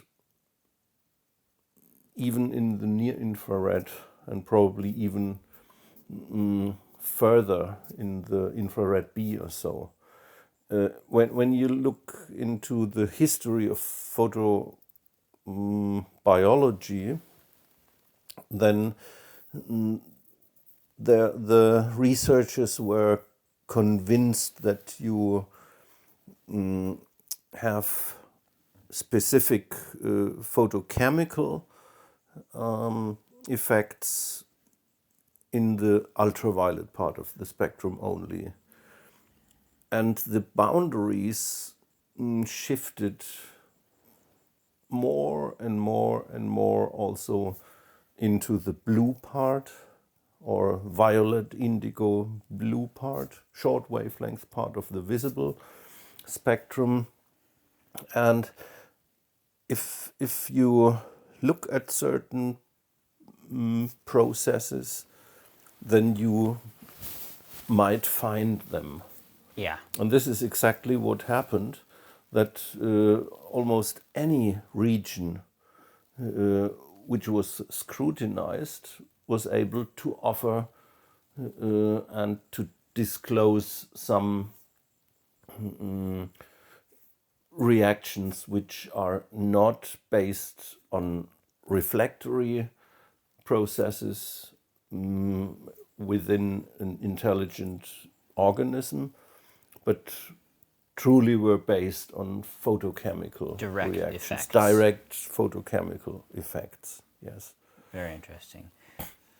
So I'd like to, in a way, step back in order to move forward and speak a bit about the history of photobiology, but not necessarily when it was called photobiology, but when human beings, not just through the process of light affecting evolution, but as, let's say, conscious beings who attempt to treat certain issues or improve certain conditions in our life through certain methods, began to utilize sunlight, light therapy, etc. From my own research, I'm aware that this goes back really far, probably further than we even know, but there is evidence in ancient Egypt of the use of sun, or at least sort of the worship of sunlight. Akhenaten, the pharaoh who sort of banished all the other gods and started the first recorded monotheistic religion, worshiping the Aten, the sun disk, and then Herodotus, the Greek historian, I believe I heard this in one of your lectures, went to the battlefield of one of these great battles of Pelusium, I believe, and he found that the Persian skulls could be cracked with a rock. I believe you shared this in your lecture, Why the Sun is Necessary for Optimal Health, if I'm not mistaken. And the Egyptian skulls, on the other hand, couldn't be cracked even with a strong impact from a hard rock. And he assumed, based on that, it was due to the difference in their, let's say, solar practices, where the Persians would cover themselves with these felted caps and the Egyptians would shave their heads and seek out the sun. So in Rome, they had the solaria in their houses to take sun. So I'd love if you could kind of, let's say, elaborate a bit on the historical use of photobiology and when, yeah, just, I'd love if you could just talk to your knowledge of and understanding, as much as can be done just given the secondhand evidence of when people started to, or the progression of people's realizing that sunlight is something we could use to actually improve our health. And then I want to take this into the modern times, but I'd love to walk through your knowledge of that history. When you're looking for scientific evidence, it will be very difficult to prove any medical use of light, for example, in Egypt. Yeah, let's speak just Besides purely the- about history, historical records and things. There are To the extent we there can. are no historical records, but I think the papyrus from Imhotep contains a little bit of information, but in these days, in ancient times, I think it's more the hygienic aspect of sunlight use. But what was very impressive to me when I first visited Norway in the beginning of the 2000s. I had been invited by the Norwegian branch of the International Light Association, which was in its establishing process these days. And it was in spring, and you could literally watch the Norwegians soaking up the sun whenever it was there. And if you have experienced a cold and dark and grey winter, and the sun comes back, I think you know you don't need any scientific fundament to clearly experience all about the difference if the sun is available or not. And in our days, today, we have no problems to keep a certain temperature in our living spaces. Throughout the year, by the way, around about 20 degrees of Celsius, which is one aspect of removal of the seasonal tides, as we also see it in our use of sunlight. But this is probably a deviation from this first question. The ancient humans, they immediately felt the difference between their humid and cold cave life in summer times, in winter times, and what happened with nature when the summer came back or when spring came back. But since we believe that we know that humanity came up in Africa, close to the equator, in the first step. And I think in this area, the protection from sunlight has a much higher meaning and a higher importance than using sunlight as a medical intervention. I think the value of sunlight in maintaining health goes along with a lifestyle apart from the equator, with a seasonally influenced lifestyle. Yeah. And because there's no shortage of light at the equator, you're not looking at lacking light any sunlight. So the thing is, for us as humans, everything which is available all the time is massively underestimated, because we get used to it, we take it for granted. And this is exactly what we can diagnose when we look at the value people would attribute to light nowadays. The effects of light are absolutely underestimated, because it's like it's there every time you want. You can just switch on the light and it's there. And if it's winter time, you still can go inside and switch on. You can go to a tanning. You can use a tanning booth, tanning salon. You can switch on the light. You can go into the sauna. We can just skip these heavy, depressing situations which were inevitable in former times, and which had to be experienced and to cope with in winter times. So I think it's just human that you realize the value if there is a shortage. And in the equatorial region there was no shortage of sunlight. So the idea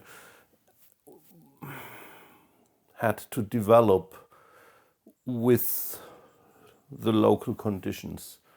And this is something I think much more important than knowing exactly how in ancient times sunlight was used, that the rules to optimally deal with sunlight had to be reinvented over and over depending on the regional conditions. Because humans would never have survived in the, for example, in equatorial regions without a robust concept how to avoid damage. When you look at the skin reactions after exposition to solar radiation, then we now know that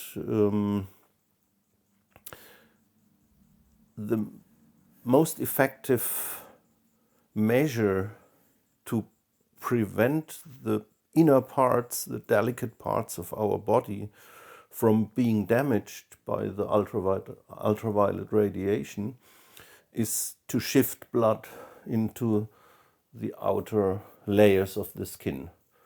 Because hemoglobin, the red blood cells, erythrocytes, are the most effective ultraviolet filters available to our organism. And so shifting of blood into the capillary layers of the skin is the best measure to protect the inner parts of the body from ultraviolet radiation. So if someone is exposed to solar radiation, first thing is the heat intake, which leads to profuse sweating, as long as there's enough liquid available to produce the sweat. But another problem is how to shield the system from the UV radiation. So thermal radiation and photochemically active radiation produce different problems for a human body when overexposed to sunlight. So it is even before we were able to develop behavioral strategies to protect ourselves from overexposure, nature or evolution took care of automatically activated measures to prevent the organism from being severely damaged. Especially when you think about our direct ancestors and closest neighbors in the animal kingdom, the monkeys, their skin is fully protected by fur, so that there is normally no direct access of solar radiation to the surface of the skin itself. And this leads us to the idea that the creation of bare skin was something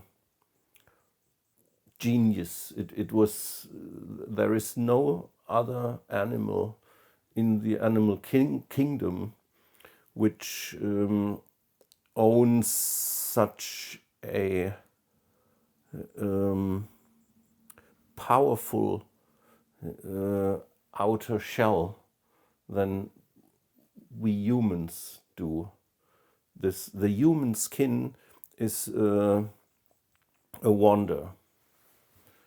Being able to sweat, have all these local little factories for producing all the hormones you normally would find in the brain, in the pituitary gland. So the hormone production chain you find in the pituitary gland is exactly represented in each hair follicle in the skin.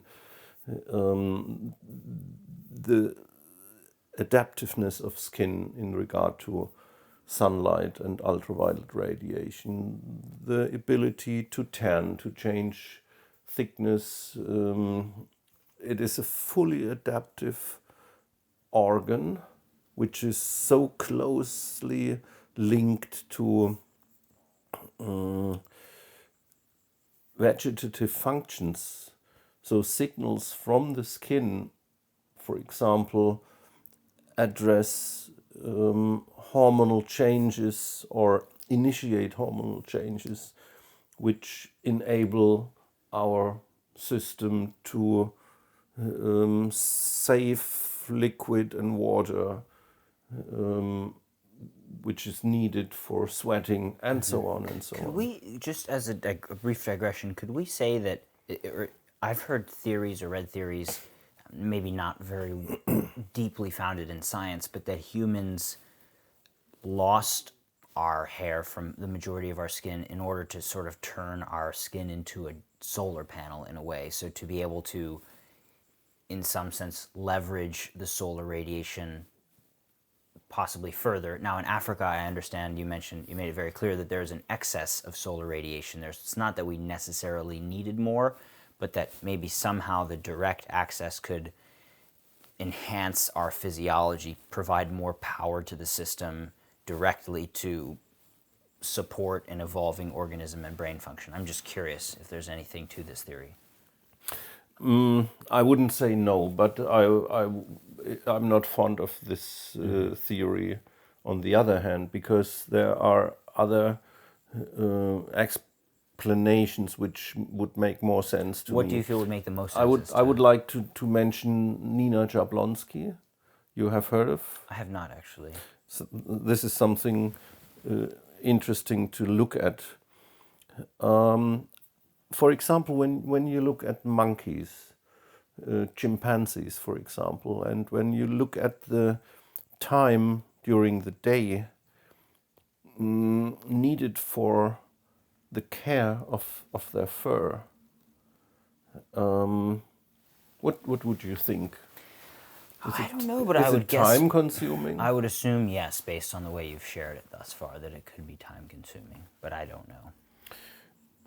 So, for example, if you carry a fur around with you, it's you have to take care of it. Well, I know just from having to brush my hair for 15 minutes or so this morning, at least, Yeah. that it's, and So- I don't do it every day, but after a few days, it's time consuming. So I would imagine it's time And after I washed my hair, I just rub it dry with a towel, and this is all it needs to bring them into my particular kind of desired order. So I don't even use a comb or a hairbrush. Genius. Don't have it. It's just like that. And if you have no fur to carry with you, you save a lot of time. The thing is, hygiene questions are much easier to solve because the bare skin is easy to clean. And if your clothes are full of bugs, you can change clothes, but you cannot change fur. And so, in order to have more time left for productive activities, instead of socializing with your pals, cleaning your fur is for sure one evolutionary advantage, which could make a difference. Yeah, I guess I would just wonder why other animals haven't lost their fur, or it just simply is, I guess, a matter of chance and evolution that only one animal did and it became a dominant animal. I would be curious if the two are connected in some way, or, yeah. And I sometimes wonder how detailed the pre-programming of cleaning the own body already is in other animals. So even freshly born mammals have kind of embedded or imprinted or pre-programmed storage for this aspect of cleaning, keeping your body clean. Birds, whatever you think about. So taking care of your coat is a very important issue, and getting rid of your fur means control regarding bugs, which normally would live in the fur, being prepared for all the different climate situations. So you don't have to grow a fur, you just change your clothing and you are done for the next situation. So leaving the equator, for example, was only possible via producing clothing and being variable for summer, being prepared for summer and winter time, without having to change your fur and the thickness of your hair and all these things.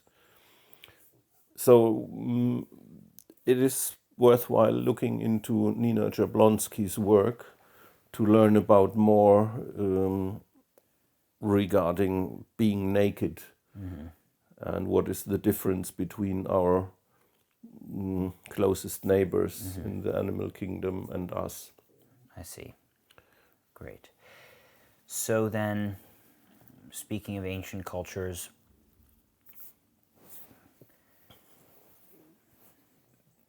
there, as you said, there's a bit of a lack of, there isn't a lot of, well, there's not medical evidence, it sounds like, that these people were using sunlight to treat different conditions throughout, history within even Europe and the Middle East and, established civilizations.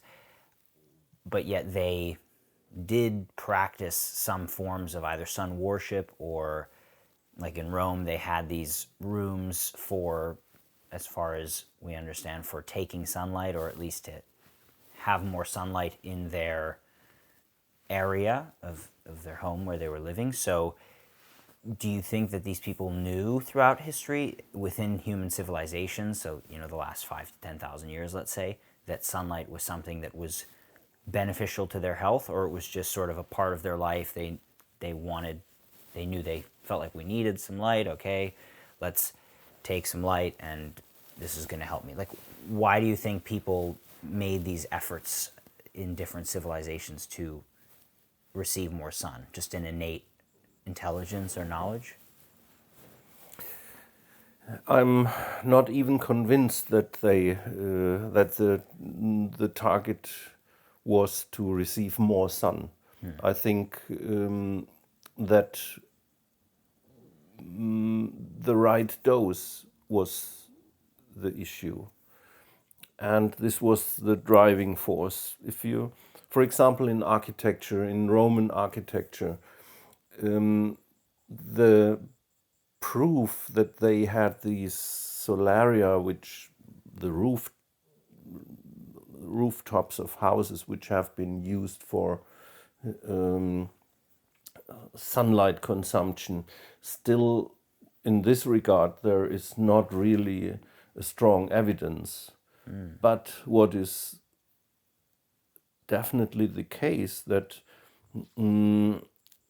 a an architect, even in ancient times, would have to take the influence of sunlight into account when planning a building. Because without access to air conditioning, without access to heating appliances, it was crucial to shape the living spaces in accordance to the impact of solar radiation throughout the day, throughout the year. So in order to keep certain rooms as cool as possible and have other rooms being heated up, especially during winter times, using sunlight would be a very intelligent measure in order to, because in these days things were not available in excess as they are today. So if you have access to oil reservoirs and can produce electricity and whatever, so if you have access to excessive amounts of energy, you don't have to take care of thermal management in the same way you would have to when there is a shortage of energy. So each time, in former times, if a group of humans were using excessive amounts of wood, they would also limit their endurance capabilities in a certain area, and they would have to move. If they cut down a forest, they have to look for another one. And I think that there were empirical aspects involved with regard to conditioning the living spaces using sunlight as a not completely reliable but recurring source of energy. And of course, when in winter time, when you had a shortage of material you could burn in order to produce heat, you would be happy for every single sun ray which was available and heating you up. And in summertime, when I think about the last summer, we had two longer heat waves here in Germany, which were kind of heavy to endure. Temperatures during nighttime, tropical nights with more than almost 30 degrees. Temperatures during daytime up to 40 degrees of Celsius. So sun can, there is a thin line where sunlight is pleasant. And it's all about the correct dosage. Yeah, I see. I think one of the most significant changes in my perception of sunlight since meeting you and speaking with you more is that it's not just something we should, of course, take as much of as we possibly can, but I had kind of come to believe this in previous times due to some of the information I was consuming and believing, let's say. But as you describe the history, it sounds like sunlight was, in many cases, almost more of a threat in some ways, an environmental, let's say, danger, as well as something that was necessary. So of course, if we think about seasons in the winter, it could be very useful and beneficial both for heat, for light energy for light, for energy, for, of course, powering the growth of crops. So for food, it was essential. But yet, in different seasons, like in summer or in different places, like the tropics or the equator, it could be something that needed to be protected from, managed. Of course, anyone with white skin in particular, but even somebody with darker skin out all day in hot summer sun could die just from heat stroke. So this is something I'm sure people would have to manage. I mean, I don't think most people consider the prospect of working like a slave or a laborer out in hot sun all day long, and how almost impossible that would be for a lot of people, especially from Northern Europe, even in our own summers, which we theoretically adapted to some extent, but maybe not completely. Anyway, so I think it's very interesting. I think just imagine to be exposed to high noon sunlight, being naked and being exposed to it for 1 full hour without having access to shadow or any other a great form protection. of torture. It would be like being burned at the stake. It's a torture. Slowly. It's a punishment.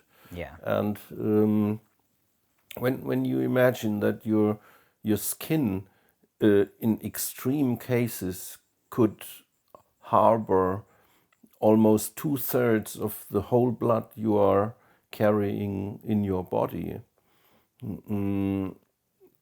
would mean this leads to a circulatory shock because of volume deficit in your vascular cardiovascular system. And this is the first reaction pattern.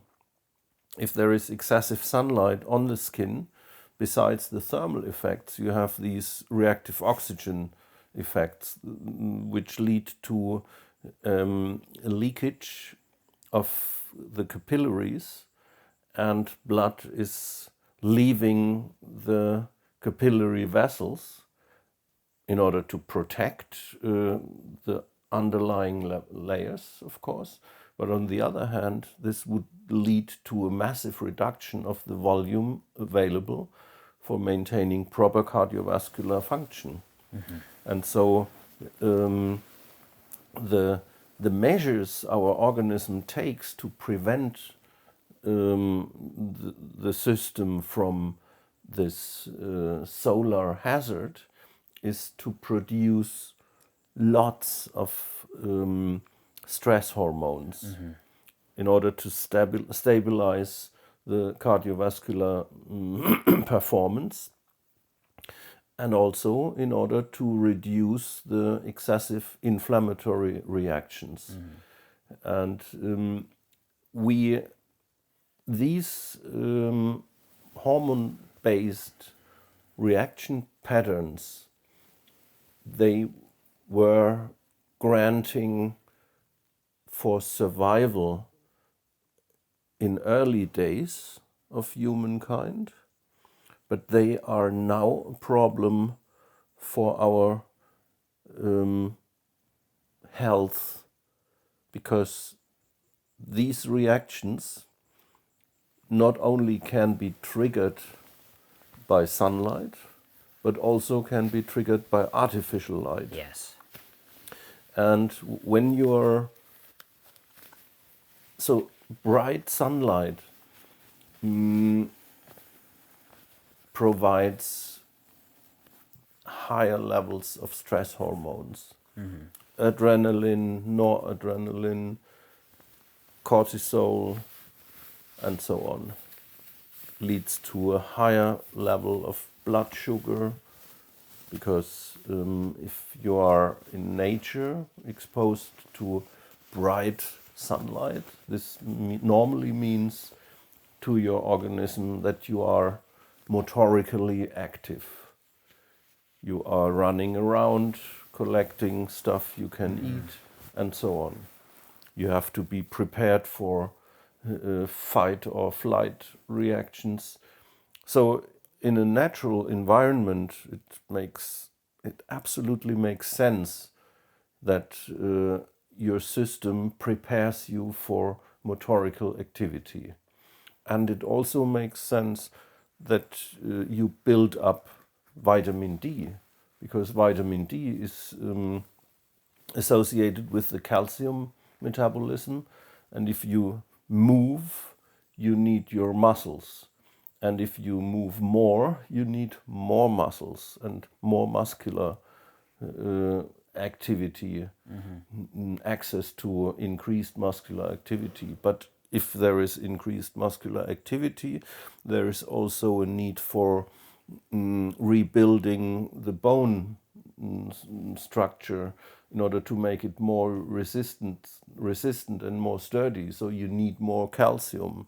So in a way, calcium is associated with all the consequences of increased muscular activity, from the bone structure to the nerve signals, whatever is being part of the automotive So light can activity. activate the hormonal systems for, let's say, protection from excessive solar radiation. It can activate blood sugar, or does activate blood sugar, for the utilization of nutrients when active in a well illuminated environment, in other words, outdoors during daylight. And then further down the chain, so to speak, activates calcium metabolism in order to help strengthen the bone. So it sounds to me like sunlight is really, in many ways, directing biology on the whole. Like it's, or Yeah, this biology is is one designed to way to react look to at it. sunlight. This is one way to look at it.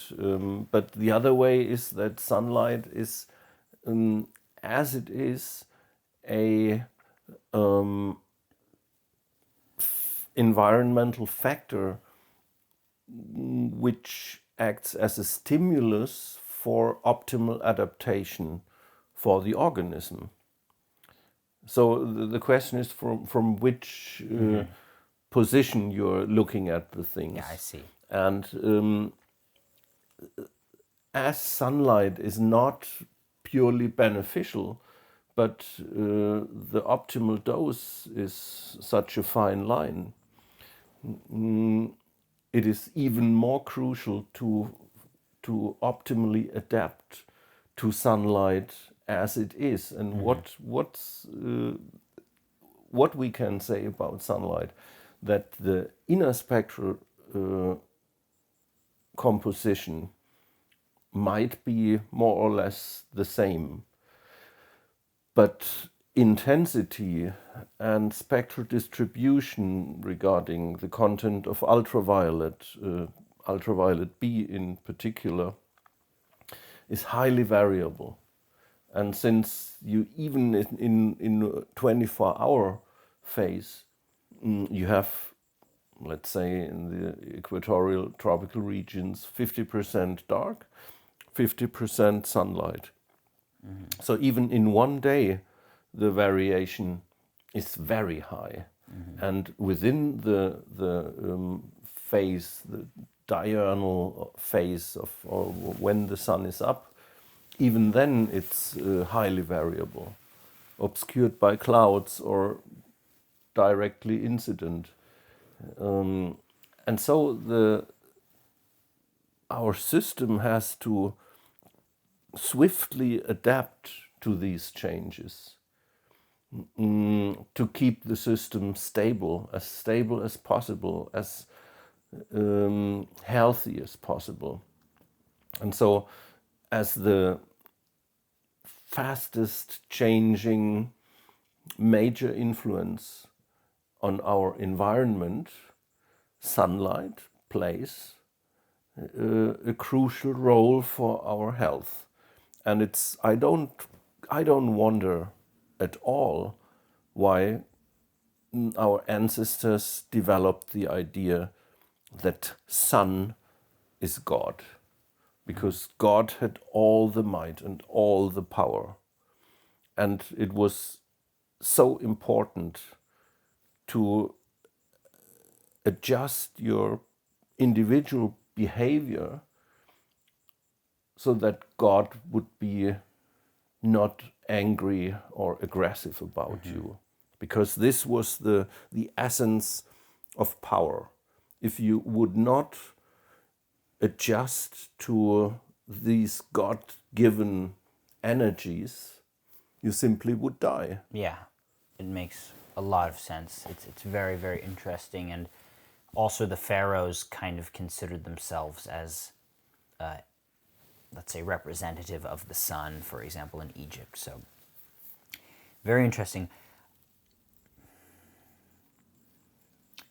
So now in our modern society, I've come to a place personally where I'm spreading information about the importance of sunlight, let's say, or the relevance it plays in our health, and as well the risks of artificial light. It's in a way ironic, as we're talking about the need of people in the past to adapt themselves to changing environmental conditions. And it's exactly as you said, now people have we have an abundance of artificial light whenever we want. We can manage the temperature. So now people can choose to be completely disconnected from sunlight, where there's US government data showing that people spend 92% of their time indoors, 87% inside a house, and something like 5 to 6% in a car as well.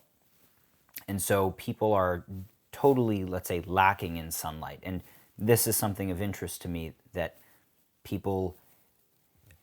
many people literally get no sunlight. So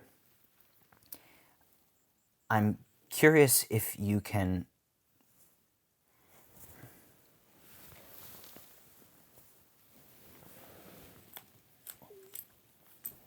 You're curious if yeah, I can? I'm curious if you can speak, well, let's put it this way.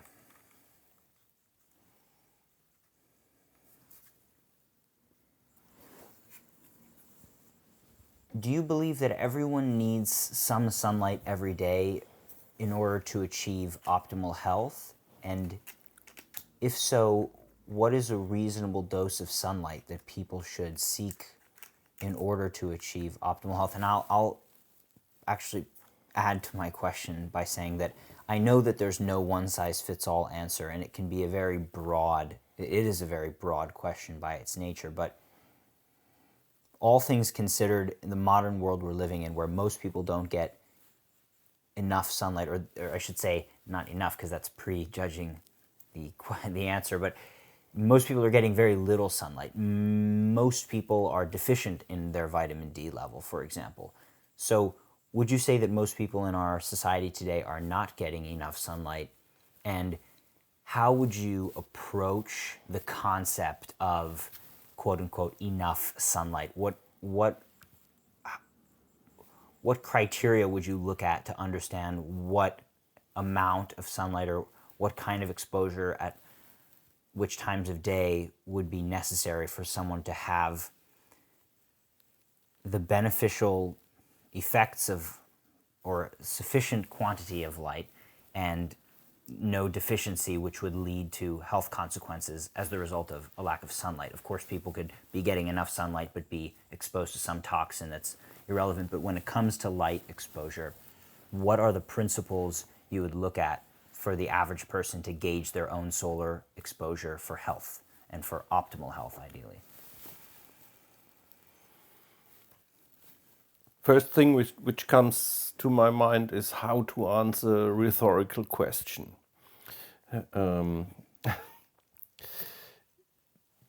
Because in a way you already embedded a lot of aspects to what you would like me to answer. And in a way,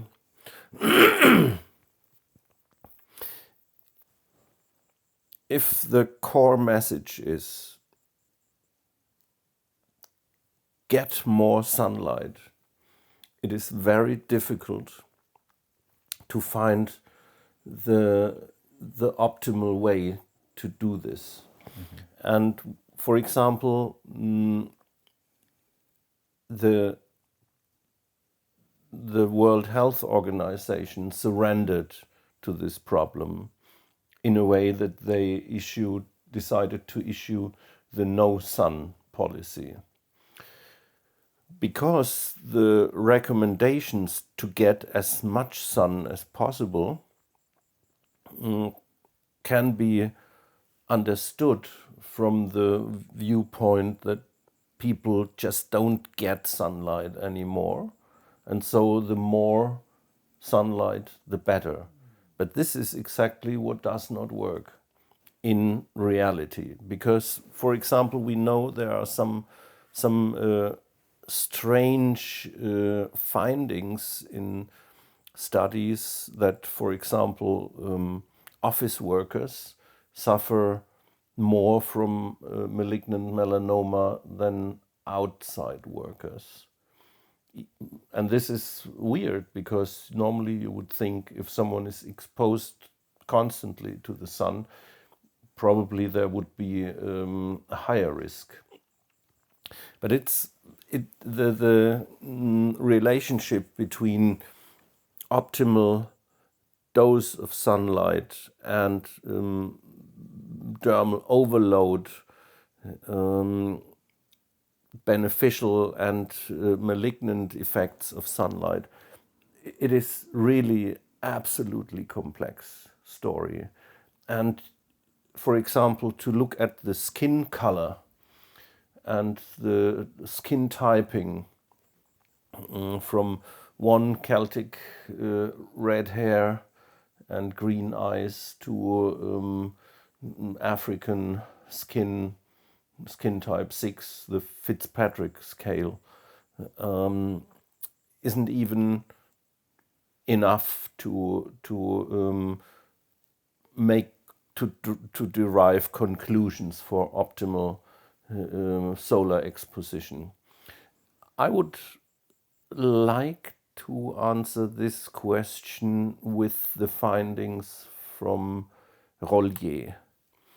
Auguste Rollier was a medical doctor from Switzerland, and he developed a treatment regimen for patients suffering from tuberculosis, which did not focus on surgical intervention, and since it was not available, biochemical intervention. So in the days when Rollier started his business, antibiotics have not been available. And so he developed a treatment modality using sunlight, but not only sunlight, because he followed a holistic approach for treating the patients. First thing, if you want to benefit from exposure to sunlight, the first precondition is that you have to be kind of in sync with the seasons. So if I would travel, for example, to Costa Rica now in winter, my skin wouldn't be prepared for strong, potent sunlight, because there are even seasonal changes in receptivity and endurance potential of the skin. So even if someone would have access to continuously available sunlight, it would be not that easy. But the problem is that the way we live in Western societies is one of the worst thinkable preconditions for optimal solar exposition, because the more regular the exposition is, the better it is. Yeah. So having, for example, 20 minutes each day of controlled exposition would be ideal. Regardless of the season, for No. example, or just consistently? The question is, so my approach is to always make a benefit-risk ratio assessment. And this involves what is the benefit I can get from wintertime exposure to sunlight. There is no, here, apart from the Alps, at the Rhine Valley level, there is no benefit of solar exposure in terms of building up your vitamin D. And I even question if it's really recommendable to have a high vitamin D level during winter time, because I look at vitamin D as a seasonal stress hormone which is needed during summertime, and therefore the probability that it's available, it's much higher, because when you expose yourself to sunlight in summertime and when you are more active, motorically active in summertime, then it makes sense. But it probably doesn't make sense when you're not active, not so motorically active in wintertime. So, and it's still, there is still no consensus in the between scientists if you should keep a constantly high level of vitamin D if you are exposed to seasons. And there are also these J-shaped curves which point into a direction that what you should absolutely avoid is a lack of vitamin D. So a hypovitaminosis is for sure bad for your health. But levels above 30 nanograms per milliliter in some investigations pose again a risk on those who have higher levels.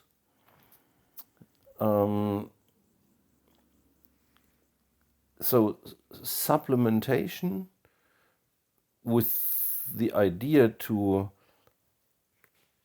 reach levels above 50 nanograms, which is, I think, about 120 nanomole per liter, are well meant, but are not in any case the best recommendation. And also whether vitamin D supplements actually have a beneficial effect for health is something I've seen questioned. In other words, in addition to from a more theoretical perspective, let's say that it's a stress hormone in the summer, it's not something we need year round.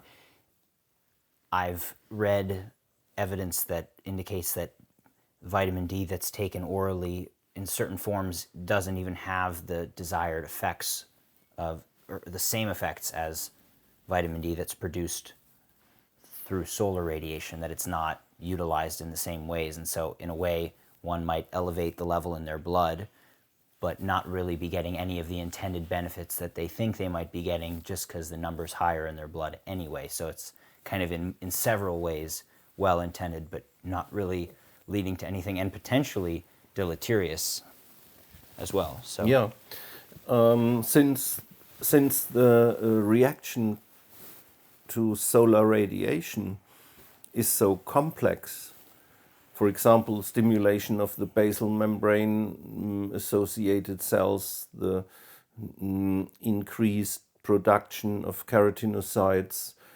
the change from winter skin into a summer skin, which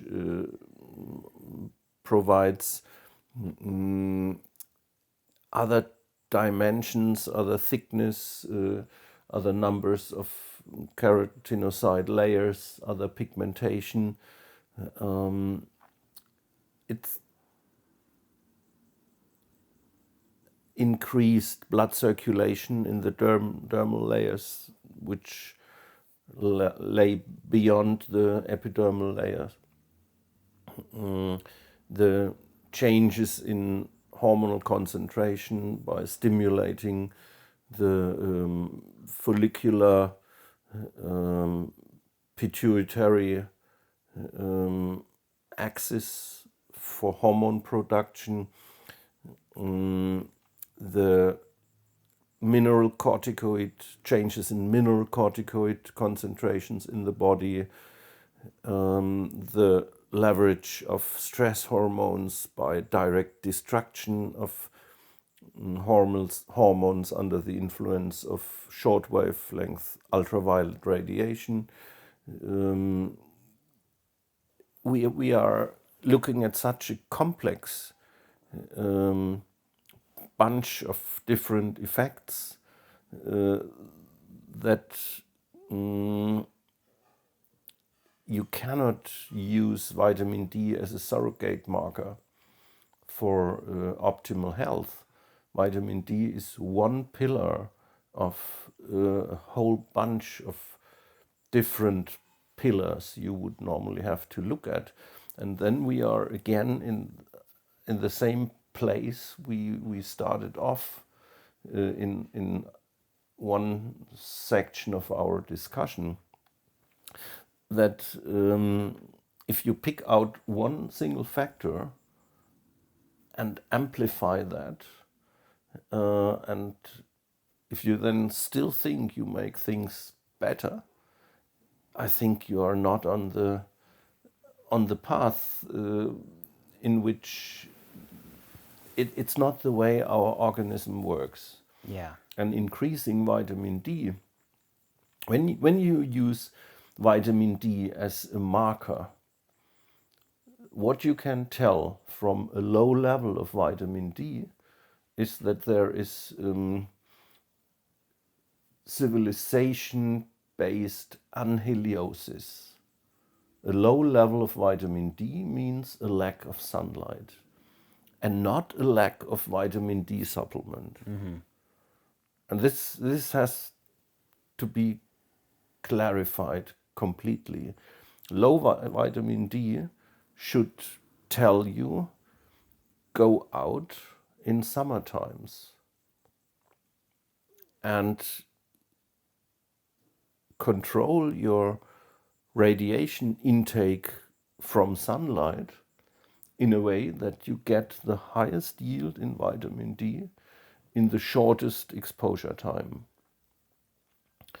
And this leads to behavioral consequences in terms of protecting the solar terraces, like your head and your hands, so these parts of the body which are normally exposed to sunlight whenever sunlight is up, those parts of the body should be protected, and the other parts which are normally covered by clothing should be exposed, and they should be exposed in a gradual manner, starting with 5 minutes and gradually increasing the time of exposure until you have 30 seconds per day or 1 minute? No, a few minutes per day. It depends on the tolerance, on the individual tolerance, and this is something I learned from evaluating a lot of scientific papers, that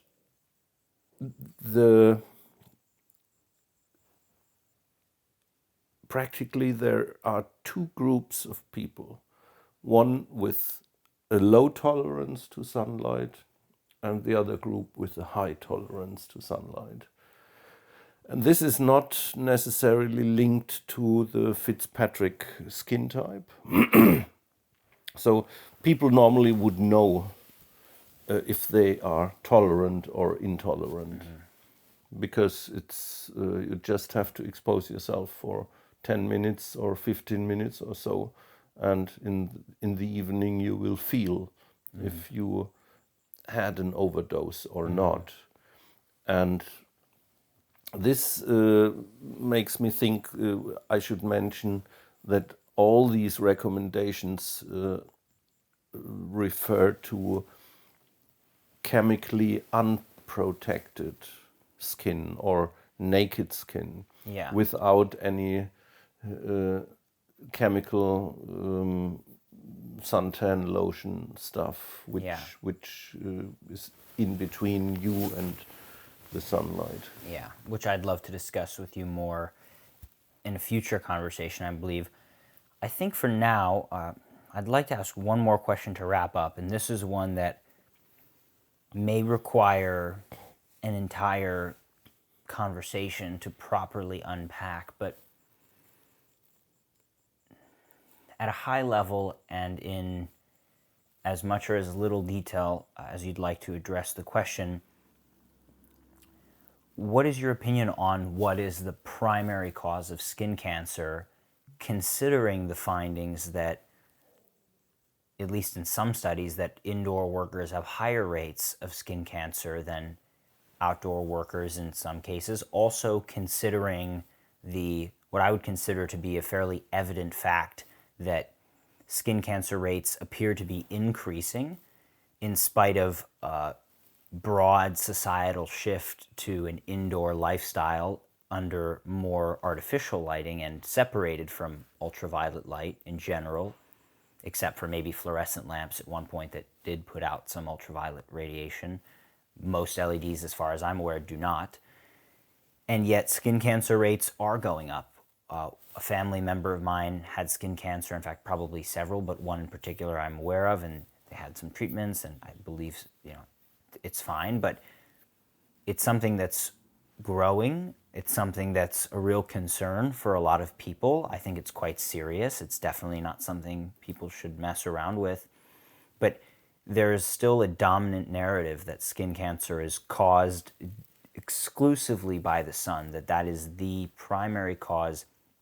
But it doesn't look like that's the case when people who really, this family member of mine was one of the palest people I ever met, always wore sunscreen, never really exposed herself to the sun properly, and got skin cancer. And also, this is just is sort of anecdotal, but I'm of the understanding that a lot of the time, people get skin cancer in regions that don't see a lot of sunlight. So, for example, hidden regions, let's say.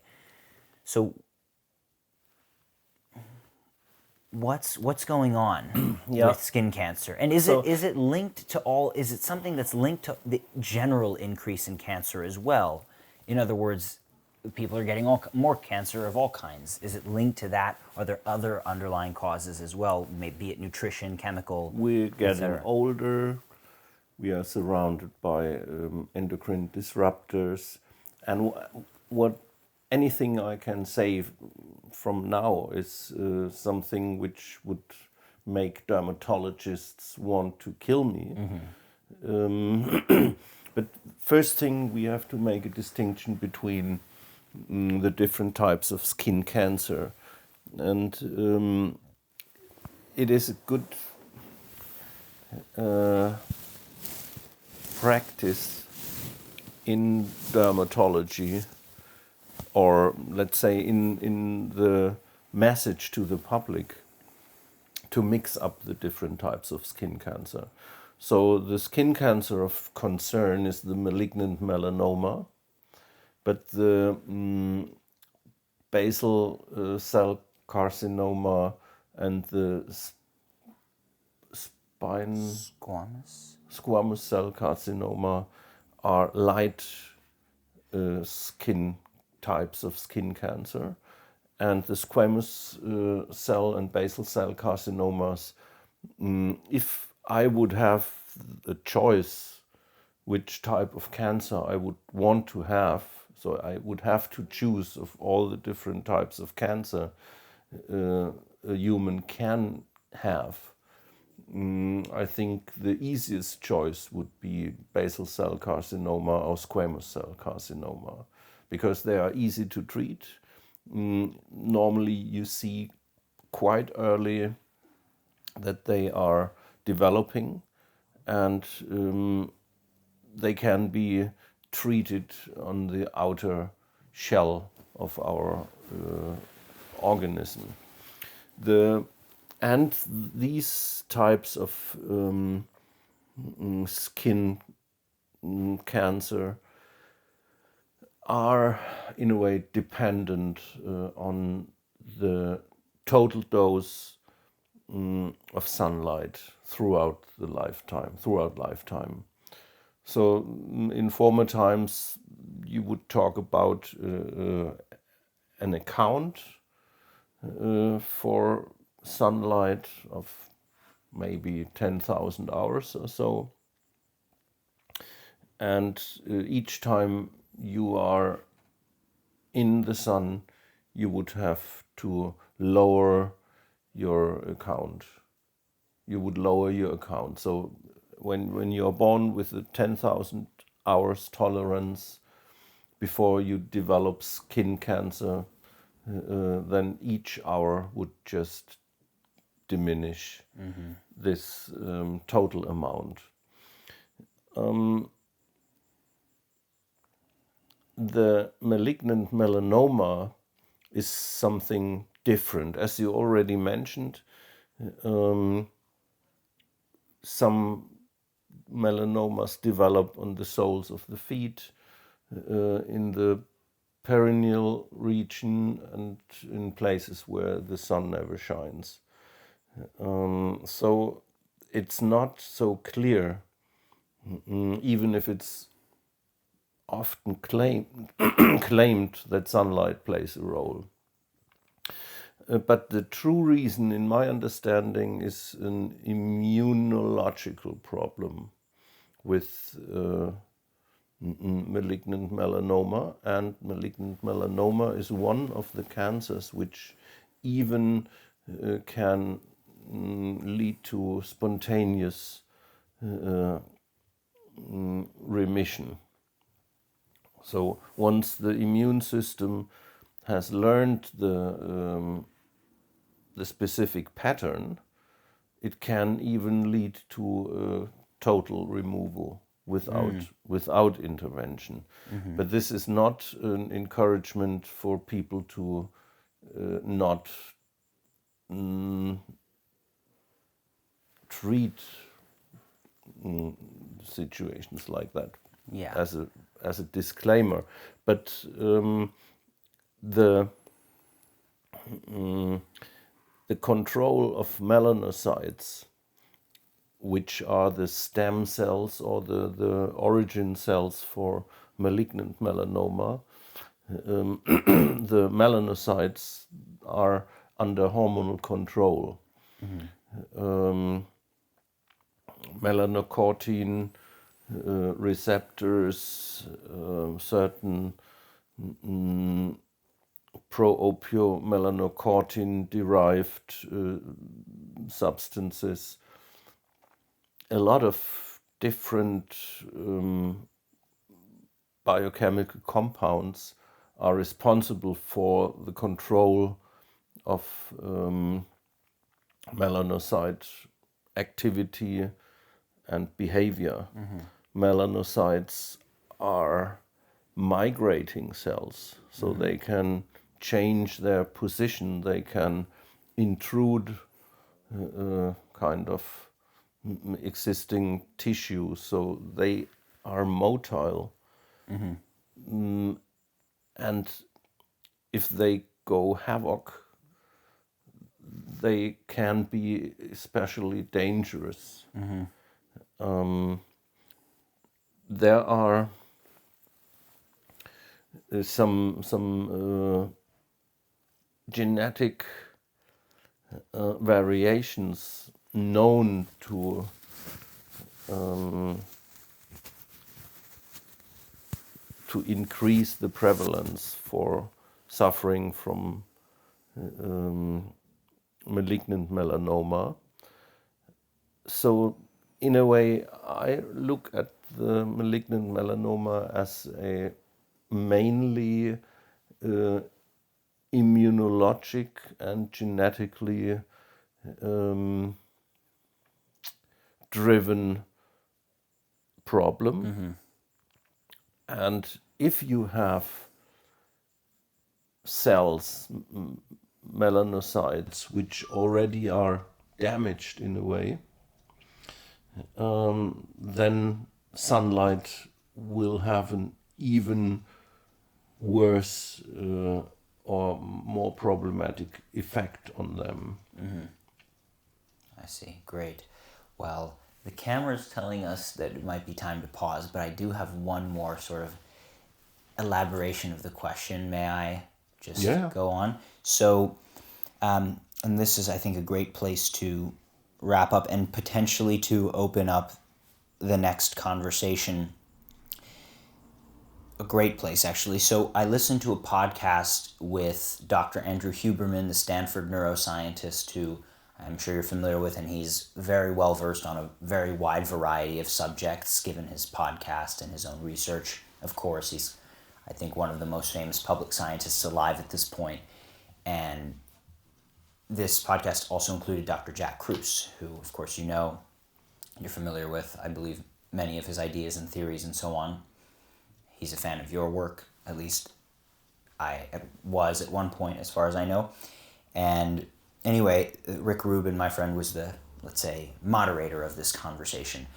And one of the interesting concepts that Jack Kruse brought up with Huberman was the concept that there are cells, and I don't claim to perfectly represent this, but I'm going off of my memory and some notes that I took.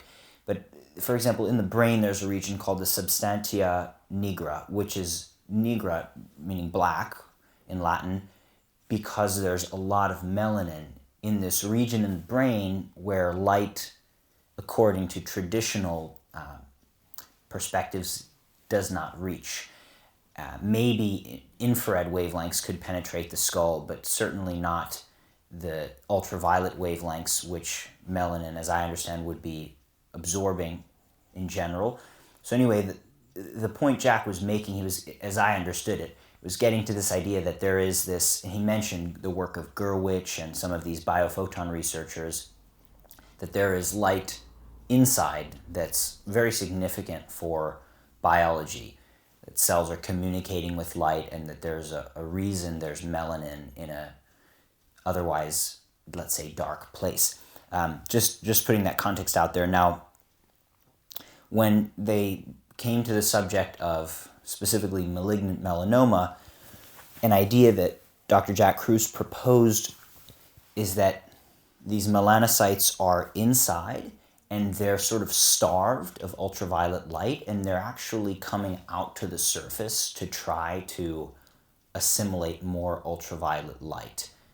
And so it isn't exactly what you said now, but it's interesting that the perspective you shared just now reminded me of this comment from Jack Kruse, that it's not necessarily something that's occurring due to solar exposure on the surface, but it could be something else. Not to say that it is what he's exactly claiming, but what do you think about this theory that melanoma, let's put it this way, do you think it's potentially true that malignant melanoma is somehow internal cells sort of starving for ultraviolet light, coming to the surface, attempting to assimilate more? No. No, I think malignant melanoma is more the proof of some genetic defect or immunologic malfunction. The other idea I'm not only fond of, it dates back to the early 1990s, that I came across the first issue and volume of medical hypotheses was purely based on the role of melanin as an organizing molecule in the organism. And if you are interested, I could give you a copy of that. So the whole journal deals with the role of melanin as an organizing molecule. And yes, we have a lot of melanin, which is a polymer, which is still not fully understood, which is a light storage substance, which is giving certain tissue types its their dark color. And they are broadband. A melanin molecule is a broadband absorber. And if you have a radiation emitter,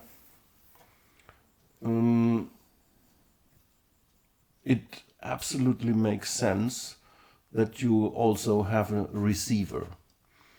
And for sure there is communication on a photonic level within each cell.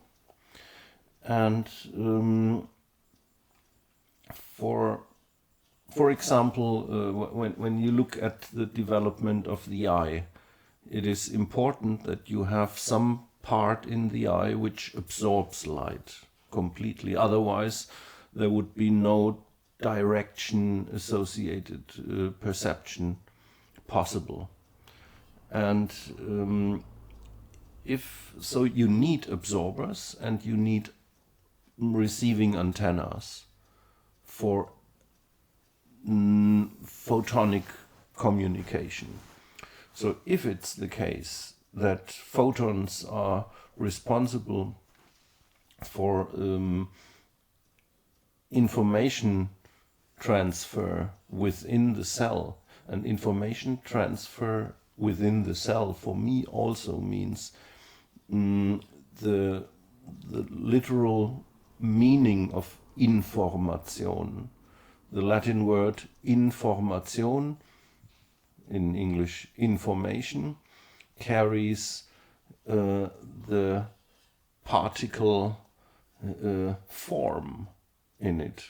So an information truly means to bring something into a certain form. And when we think about frequency, which is an oscillation, then we might come to the idea that oscillations are able to inform matter in a way that structures are created in certain types of matter. And if there is an oscillation, for example, in the DNA, which has a spring-like structure, these helices look like springs. And what is typical for a spring, that it can vibrate, it can oscillate back and forth. And this probably could even act as a type of photon cannon or photon gun, or in other words, a laser.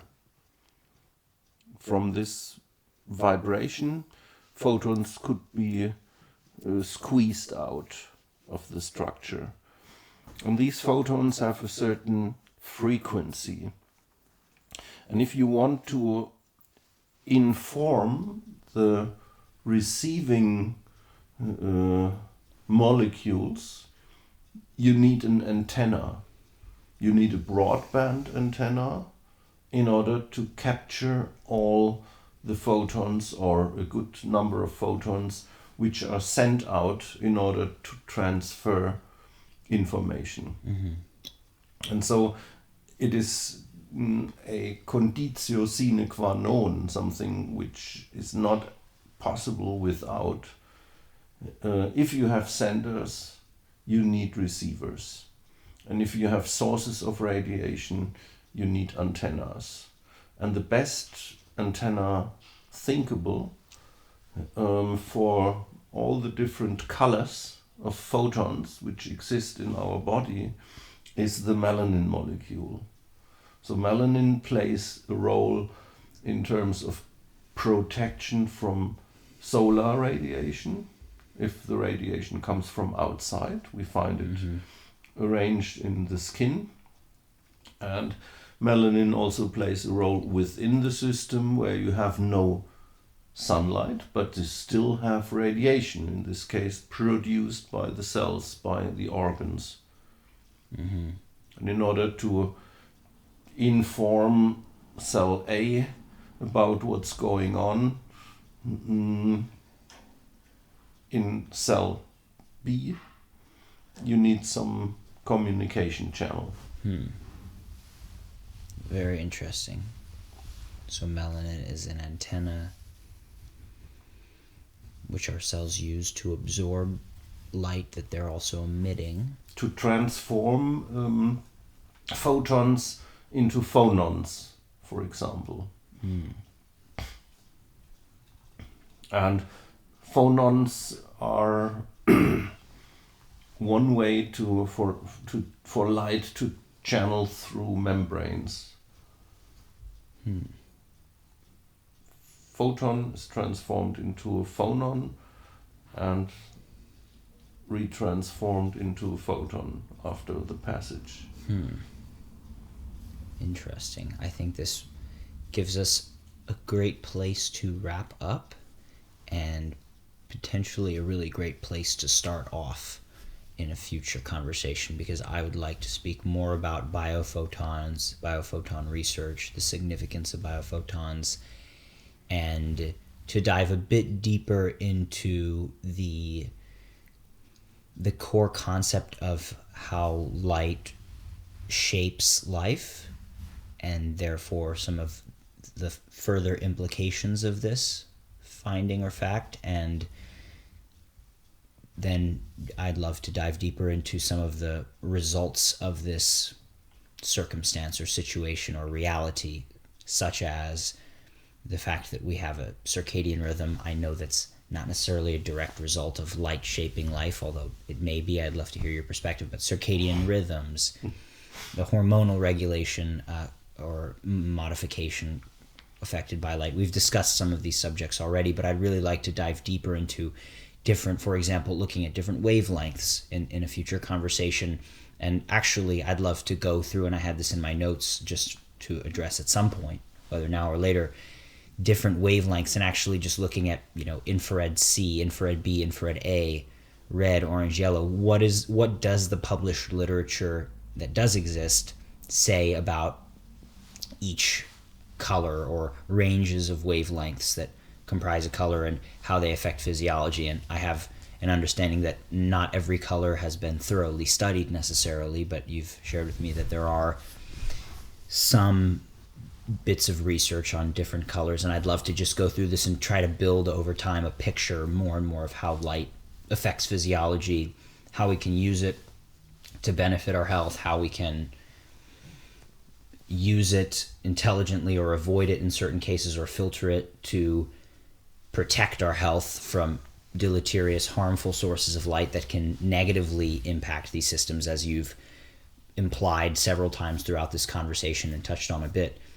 So I think we can take this really in a great direction and continue to inform, and I appreciate you sharing so much, so thank you.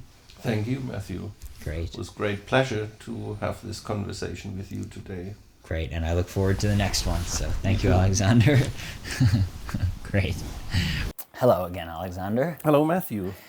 So in a recent discussion, we built a bit of a foundation for the concept that vibration and frequency affects matter, and therefore light as a form of frequency can have a significant role on living organisms.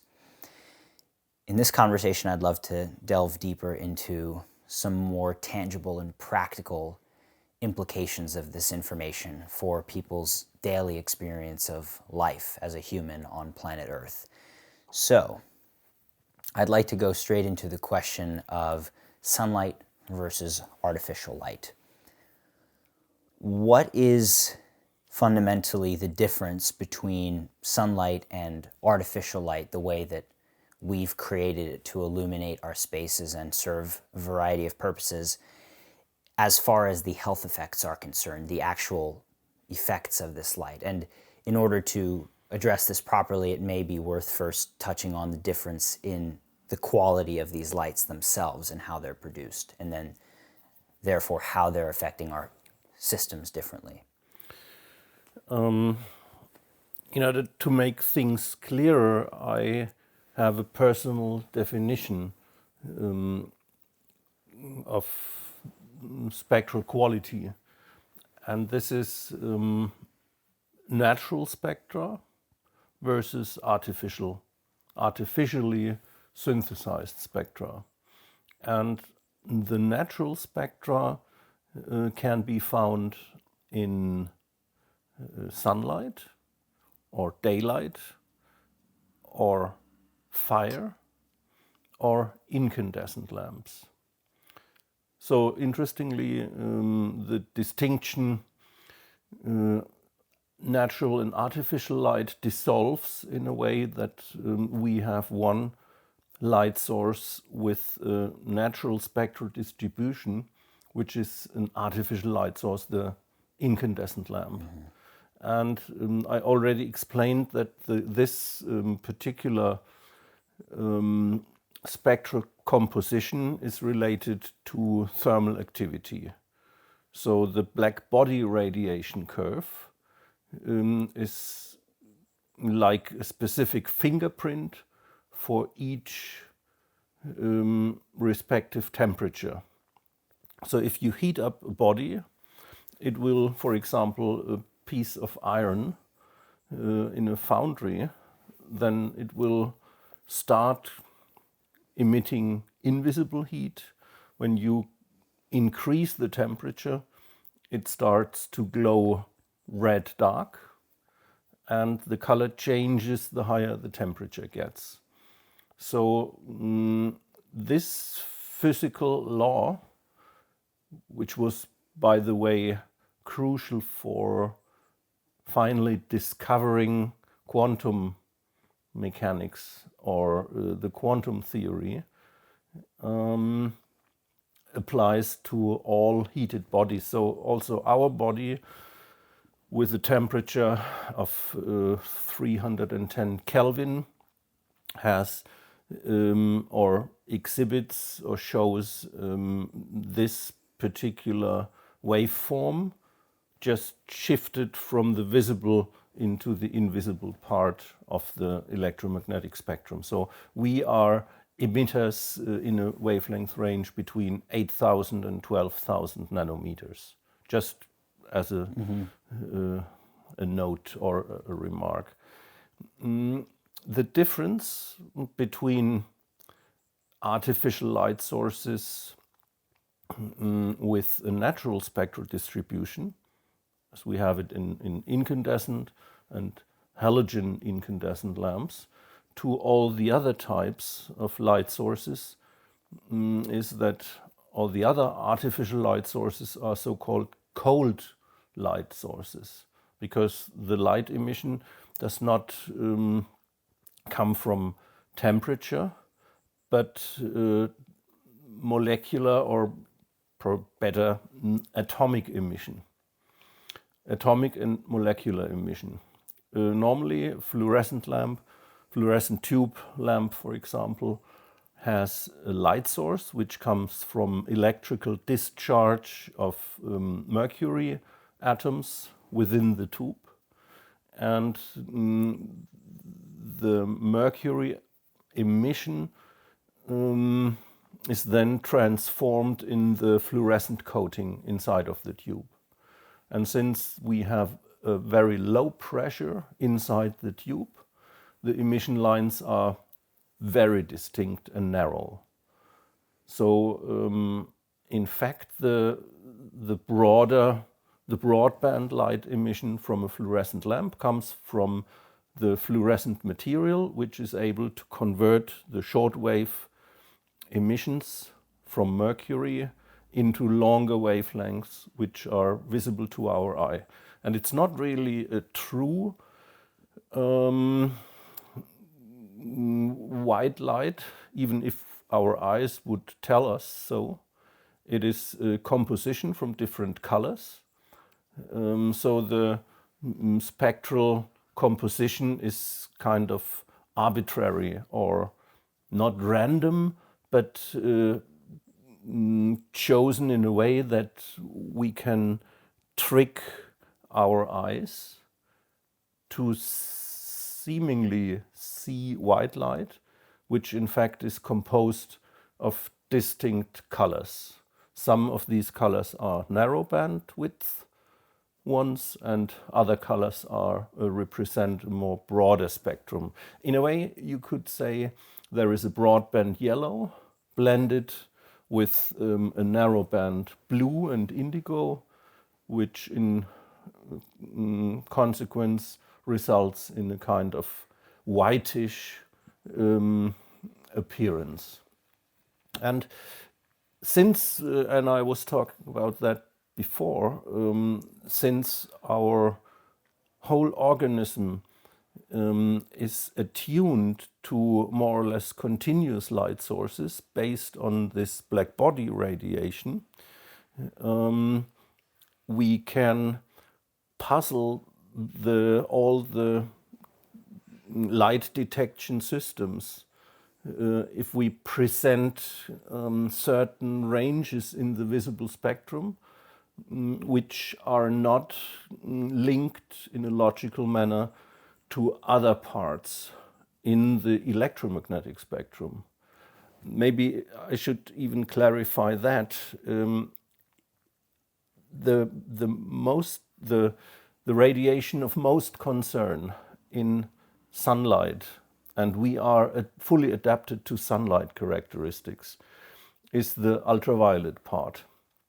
Because the ultraviolet part, since we lost our fur and since we grew naked skin, ultraviolet light could fully access not only the skin but also the bloodstream. And one problem is experiencing a sunburn or a reactive oxygen intoxication with shift of blood into the outer layers of the skin. I already mentioned this before. But which is probably even more crucial is the degradation of folic acid in the bloodstream. And if there is not enough folic acid in the bloodstream, pregnancy will not be successful.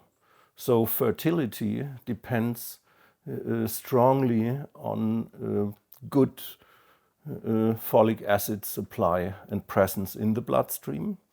And if there is ultraviolet radiation outside, then folic acid in the bloodstream will be significantly reduced in a kind of threatening manner for human fertility. And so humans had to develop several measures to counteract these processes effectively. And one of these measures is pigmentation, just as an example. Another measure is providing enough stress hormone levels to counteract for the circulatory consequences of radiation. And how does stress hormones counteract the circulatory effects of radiation? So if in case of erythema, for example, after UV exposure, somehow you have to bring back the blood volume, which has been directed into the outer skin, back into the system. And if you want to constrict blood vessels, you have to use adrenaline, noradrenaline. On the other hand, the loss of volume in the core of the body requires countermeasures for heart rate, blood pressure, and so on. These, it's all a complex vegetative reaction, which has to be orchestrated in a way, and it can be directed locally within the skin, but it also has to be controlled via our brain function. And the pituitary gland is the main locus which coordinates the systemic prevention measures in terms of producing, for short-term correction, producing stress hormones like adrenaline, noradrenaline, cortisol, mineral corticoids, which control the amount of liquid available for fostering these measures, and also melanocortin-related reactions in long term take care of increase in pigmentation, which is kind of long-term measure to protect from further impact of ultraviolet radiation. But all these reactions are a bit delayed, especially the skin reactions, the local reactions, and so there is an inner link. Our system has learned to, in the first step, to evaluate the content of blue, because under the influence of natural radiation, the blue is a surrogate marker for existence of ultraviolet radiation. So if we are confronted with bright bluish light, our system automatically learns from evaluation of visual signals, evaluating of signals from the melanopsin containing ganglion cells in our retina, that there is a risk of UV hazard existing in the environment. And this is the basic or the most important reason why we should take care that our artificial light sources follow this black body radiation logic. Mm-hmm. Because otherwise we are disturbing our vegetative regulatory system in a way that our organism initiates activities and measures which are unnecessary. For example, if your system thinks that there is UV around, it starts counteracting measures for this fact. For example, in increasing the amount of stress hormones. In nature, this makes absolutely a lot of sense and might be even life-conserving. In an office environment, it's not really productive, and it doesn't make sense at all, because office workers normally do not need even more stress hormones.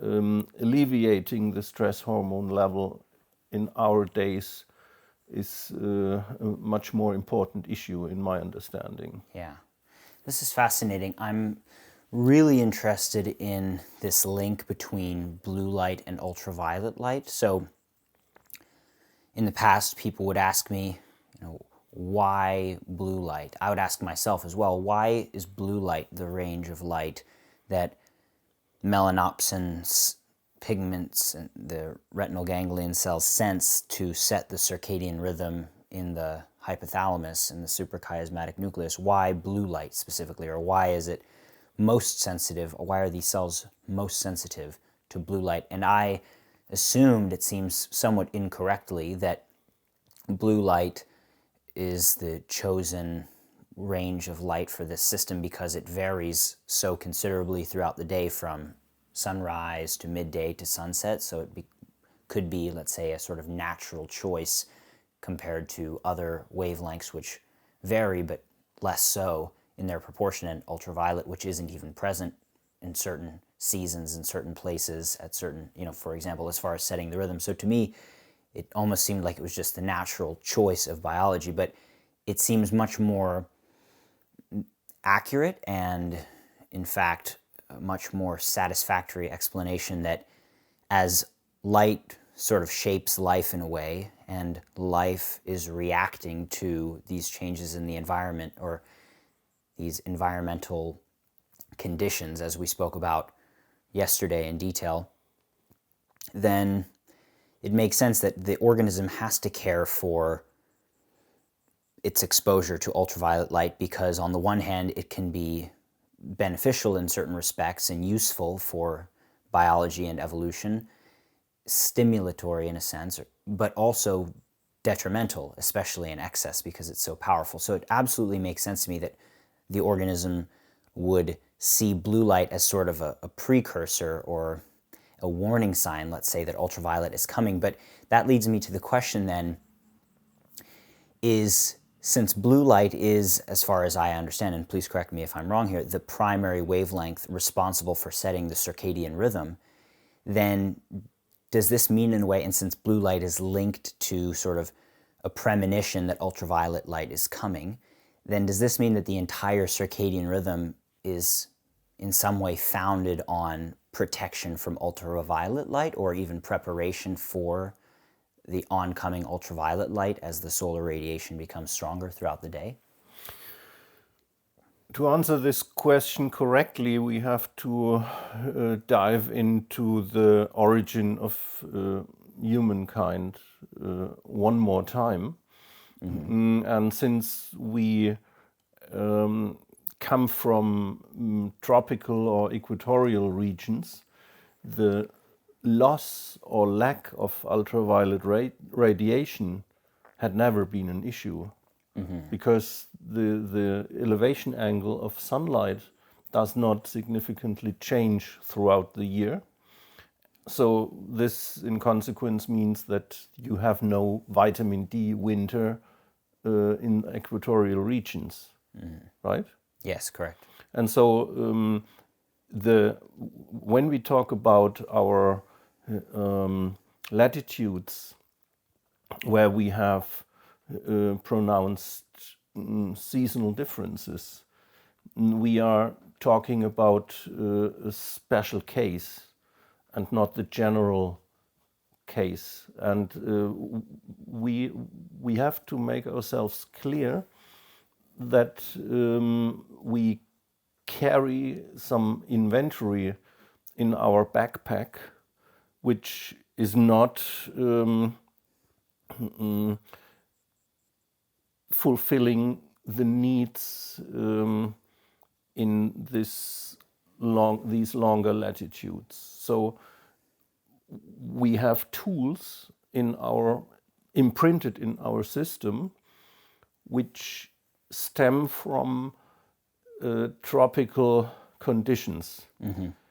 And yes, in a way, evolution took care that we are able to cope with regions like Europe, or even the Baltic region, or even higher latitudes. But the primordial reaction pattern is different. So the basis is kind of tropical, and the variations are additional or supplemental reaction patterns we might, or body might have learned or not. And here we would have to look into our genetic setting in order to be 100% sure that we can cope with these conditions or not. But there was not, it is not the case that blue light has been unlinked from ultraviolet protection measures in all of us. No. This connection that blue light, if blue light is high, ultraviolet radiation is high as well, still applies. And even if you are not focusing on ultraviolet radiation, we can change the name for, or the expression for blue light into HEVL, which is high energy visible light. And some of the rules for ultraviolet light also apply to violet light, indigo colored light, blue light. For example, in regard to the production of reactive oxygen species. But full stop here. We should have a look at the spectrum a little bit more in principle. And this is short wavelengths. So ultraviolet, HEVL, are able to chemically modify matter. And long wavelengths are able to move matter. And if you look at the requirements for our metabolism, yesterday we talked about 100,000 biochemical reactions within a single cell in a second. Then when we look at this from a perspective or asking the question, what is required to make two molecules react with each other, then first step is you have to bring these molecules close to each other, otherwise they wouldn't be able to react chemically. And once they meet, you have to add some activation energy to enable the chemical reaction. So there is a locomotive action which is necessary to happen before there can be a photochemical reaction or even chemical reaction. And both conditions have to be present in a coordinated manner in order to provide the prerequisites for biochemical reactions. And it's interesting that when we leave the visible spectrum into the short wavelength realm or region, there is purely photochemical characteristics to be found, and on the other side only motion, molecular motion activity. So heat as a long wavelength, infrared consequence means molecules are randomly and chaotically moving, and in the very short wavelength section of the spectrum, there is only degradation of complex molecules, the higher the frequency gets. And in the region of visible light, both properties of electromagnetic radiation overlap in a controlled and non-chaotic manner. So if you look at the violet part, you have pronounced photochemical activity and pretty much reduced locomotive activity, and vice versa. And the visible part of the spectrum with its different colors gives you kind of fader which can precisely control locomotive and chemical or photochemical activity of the radiation. And maybe this is also the reason why our eye is attuned to exactly this section of the electromagnetic spectrum, because this is the prerequisite for every life form which is based on chemical or biochemical reactions, that you have full control over the chemical and the thermal energies. Interesting. Okay, so how do we tie this back to the circadian rhythm and basically blue light finally controlling the entire circadian rhythm? So, as far as I've come to understand, there's blue light is the standard narrative, and I'd love to be, let's say, corrected or learn something new that's not really publicly discussed. The standard narrative is that blue light affects the retinal ganglion cells. No. No, it is misleading if you're talking about blue light exclusively. I see. Because, and this is a question which comes up on a regular basis, where do we have blue light in summer? No, we are talking about the color of light.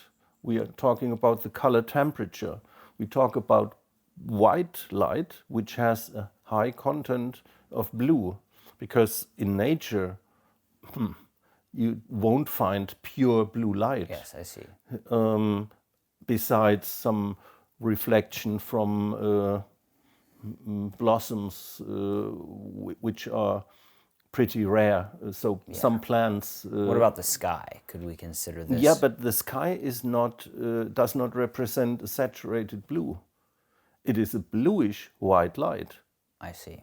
So, by the way, this also fosters my hypothesis that we are fully adapted to the thermal or black body radiation curve, because we see white pages in a book, for example,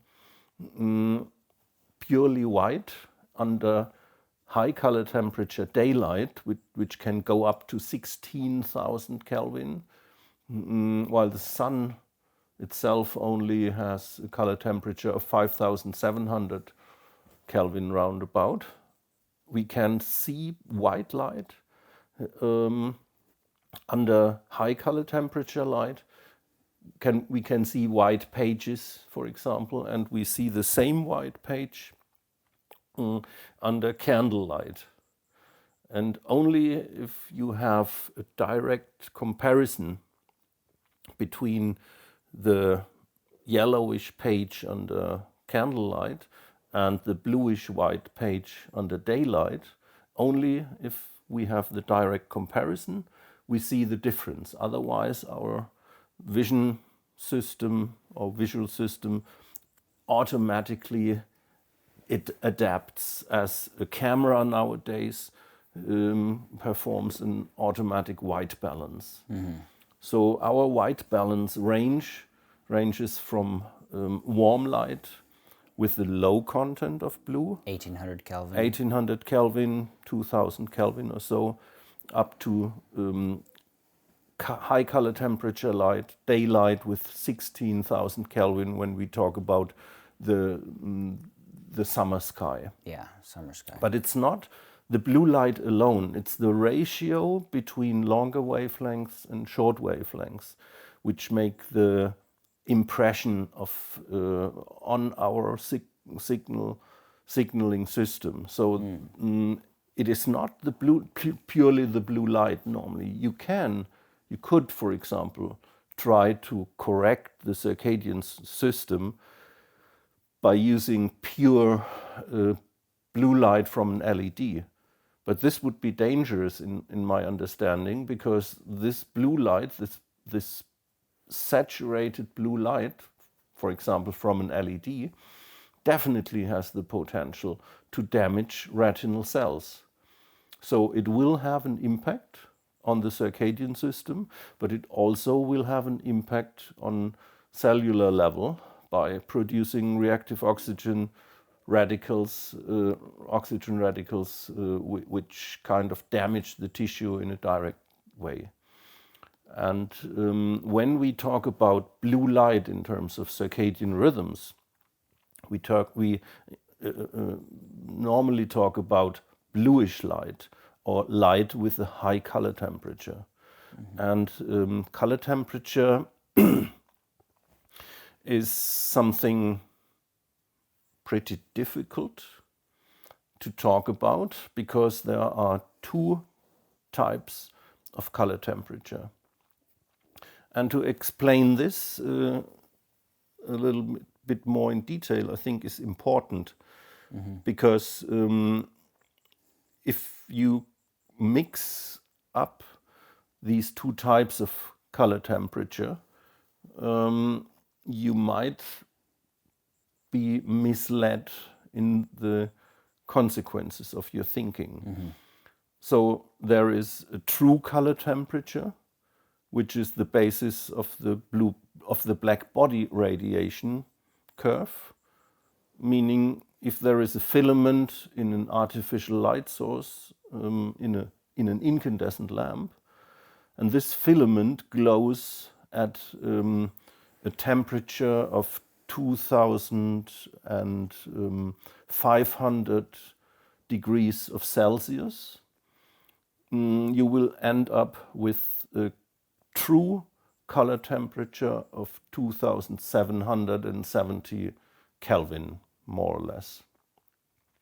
So if we are talking about a true color temperature of 2,700 Kelvin, we are talking about an emitter which should not be touched by your hand, because you definitely can burn yourself touching an incandescent lamp. But there are LEDs available with a color temperature of 2,700 Kelvin, and you can easily touch them without burning yourself. How come? The reason is that there are two different color temperature types. One is the correlated color temperature, meaning the appearance of the so-called warm LED light with 2,700 kelvins of CCT, correlated color temperature, creates a similar appearance as it would come from a true color temperature incandescent lamp with 2,700 Kelvin. So if we are talking about cold light sources, LEDs, fluorescent lamps, and an LED is also a fluorescent lamp, by the way, as we are talking about white LEDs, we cannot be sure that the spectral composition is as expected, especially expected by our imprinted and pre-programmed evaluation system. So our evaluation system is calibrated to the true heat-related color temperature, but not to correlated color temperatures. I see. So just revisiting my question and sort of hypothesis now about circadian rhythms and the relation of blue and ultraviolet light, is it then fair to say that in some respects the whole circadian rhythm is founded on an attempt to identify and protect the system from ultraviolet, considering that the blue and the ultraviolet are generally linked in this way? I mean, of course, there are other roles of the circadian rhythm, but in the traditional perspective, it may seem like I'm repeating the question, but I'm really trying to wrap my mind around this, and I think the listener will also be really curious, I would hope. The mechanisms are saying, okay, from the mechanistic standpoint, blue light within this range, so not necessarily saturated blue light within the range of 460 to 480 nanometers or 490 nanometers approximately, is where we find the peak sensitivity of melanopsin absorption, and therefore any light that contains these wavelengths, whether it's a blue LED or daylight, of course they can have different effects as you've explained, if it's isolated or if it's contained in a more broad spectrum or full spectrum light source. But this is affecting the circadian rhythm. This is basically telling the brain, hey, wake up. And the brain, as a result, is, again, this is the traditional understanding. I'd love for you to kind of elaborate on some of this, but the brain is releasing stress hormones. The brain is releasing key neurotransmitters that are associated with daytime functioning and wakefulness. And this is sort of setting a rhythm into motion, or let's say resetting the rhythm each day, that also is understood to control our metabolic activity, bowel movements, muscle synthesis, and so on. If you just Google search a graph of the circadian rhythm, it talks about that. It shows the key times of day in which certain physiological functions are at their peak. And I understood, and I believe a lot of people in the mainstream believe that they understand that blue light is kind of the stimulus kicking this all into gear and into play. Humans like to put things in drawers because it gives them some ease, and they think they understand things better by structuring and separating the facts. What is chronobiology? What is it good for? Great question. I would ask you the same. Yeah. So if you ask me, yes. Let's start there. What is chronobiology?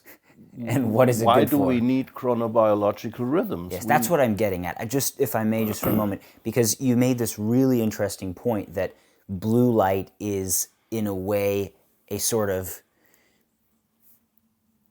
I want to say surrogate measurement, but I don't know if that's the correct term, a kind of correlated indicator for the presence of ultraviolet. And my whole, let's say, worldview of light and circadian rhythms is based on this idea that blue light kind of controls circadian rhythm. But if in fact the blue is representing ultraviolet, it's making me wonder, well then, are all of circadian rhythms, as I understand them, blue light represents day. Yes. Daytime. Of course. And focusing on blue light only is a problem insofar that you can have the same results by very intense blue-free light, because you always can, normally you can be sure that our organism has auxiliary systems for detection available. If something is very important, such as the circadian rhythm or chronobiological rhythms, then our body does not only rely upon one single parameter. And this for chronobiology is also true. It's even if light is the most important Zeitgeber, temperature, time of nutritional intake also play a crucial role for fostering chronobiological rhythms or syncing them. So, of course, for first-line communication, blue light is the surrogate marker for daytime and also for summertime. I see, yeah. But you also can achieve similar reaction patterns by using different spectral distributions. And it is important to understand that chronobiology means that there is always a periodic succession of activity and relaxation, stress and repair. And some organs do not sleep when you are asleep. And this makes things even more complex, because if you look at chronobiology only in terms of brain activity under wakefulness conditions, you're not getting the full picture. But coming back, what is chronobiology? What are chronobiological rhythms? We have two opposite characteristics on planet Earth, and this is day and night. And depending on your personal or individual programming, if you are a rodent, you're active during nighttime, and if you are a human, you should be active during daytime. So some people ask, why is a human a diurnal creature? And this is not such a simple question as you might think in the first go. Or we all know guys who live at night and sleep during the day. So who tells that we are diurnal creatures? For example, all our ability to adapt to sunlight are kind of arguments that we are diurnal creatures. But we are the species, we represent the species which is able to step out of any chronobiological rhythm, at least for a short time. Sometimes also for longer times, but then If you're me. yeah, you have, but your organism has to invest almost double the amount of energy to live outside your pre-programmed rhythmicity. And this is the problem. We can stay awake all night, and we can even work during night times. But if someone is doing shift work during nighttime for several years, the chronobiological rhythmicity or the chronobiological system is prone to damage, to becoming damaged in a way that you will probably never be able to re-establish the true rhythm again.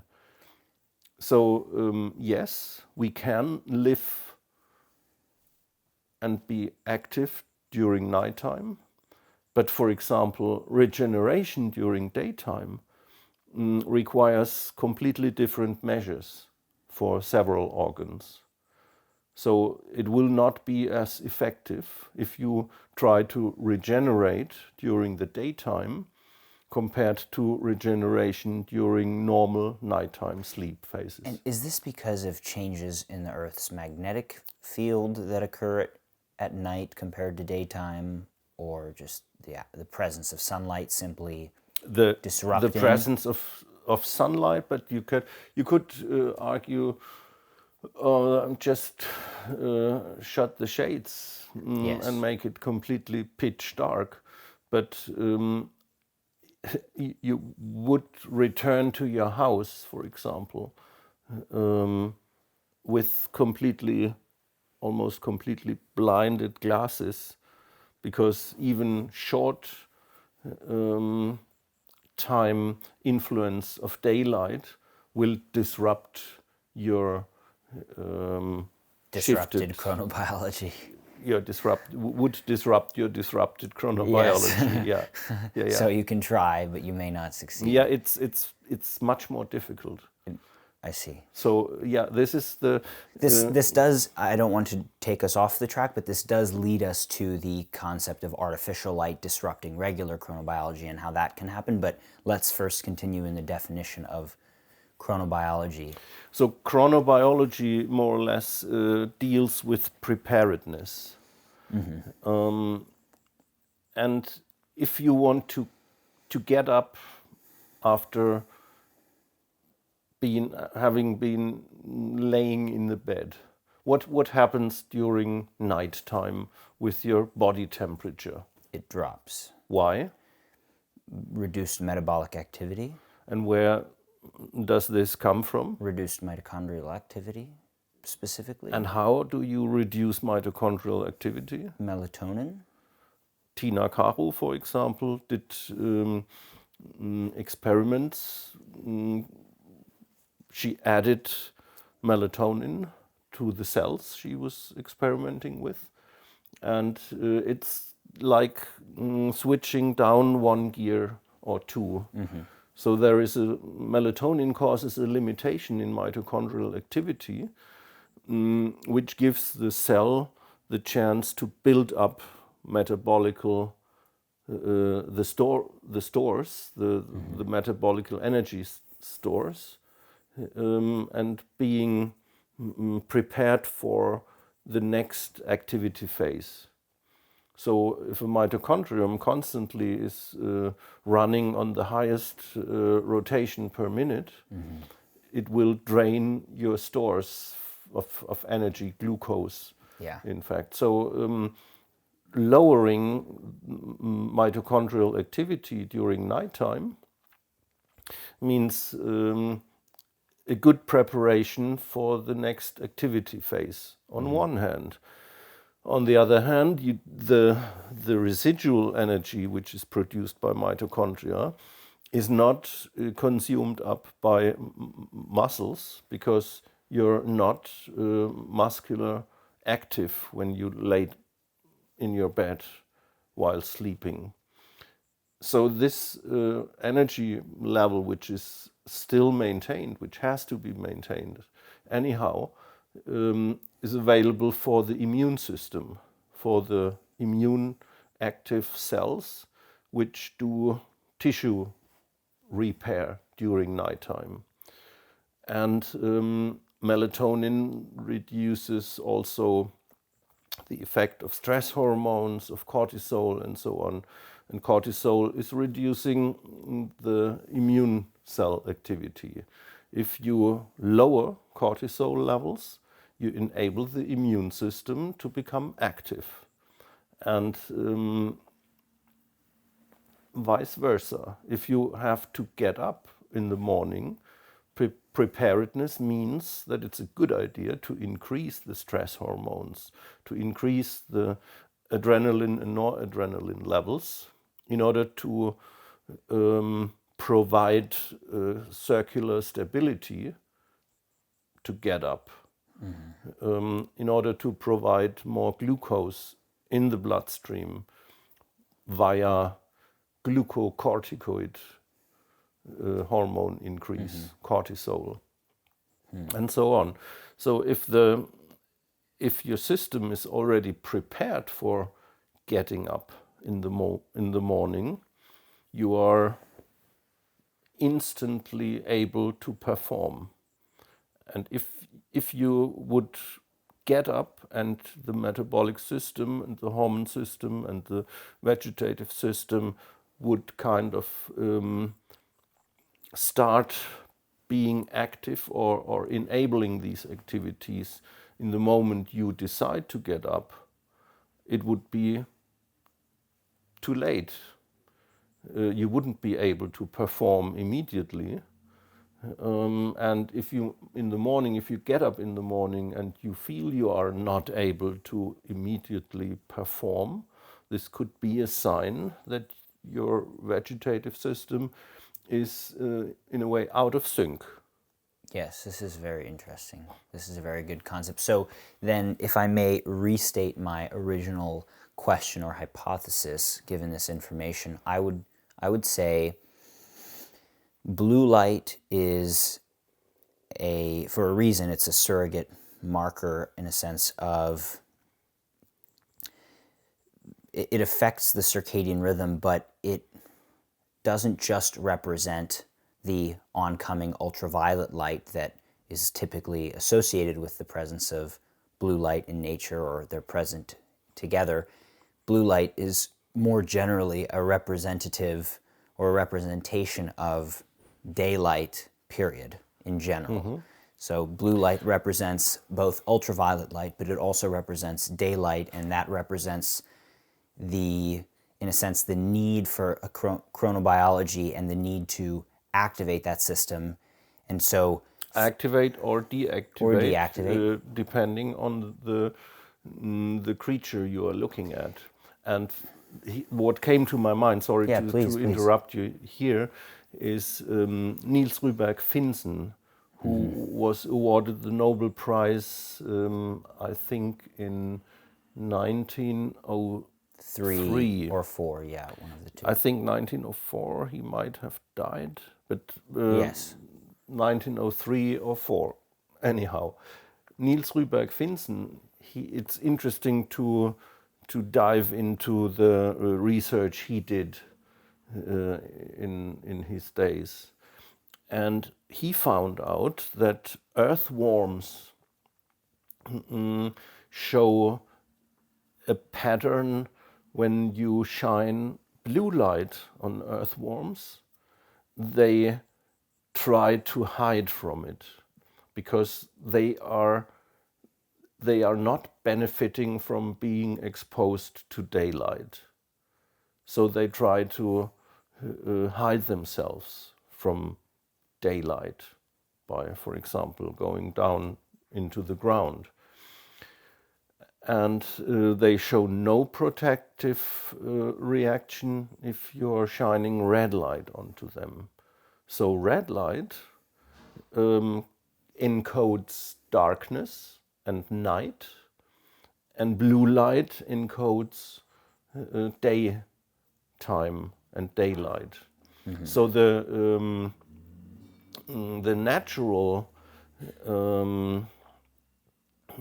pre-programming, if we are looking at night or day active mammals, doesn't matter, is blue light means day and red light means night, even in earthworms. Why do you think that the melanopsin pigment in the retinal ganglion cells that these researchers have discovered in past decades has a peak sensitivity around 479 nanometers and then appears to be communicating with this suprachiasmatic nucleus? Is it because this range of blue light is somehow most effective in stimulating this part of the chronobiological system in the brain?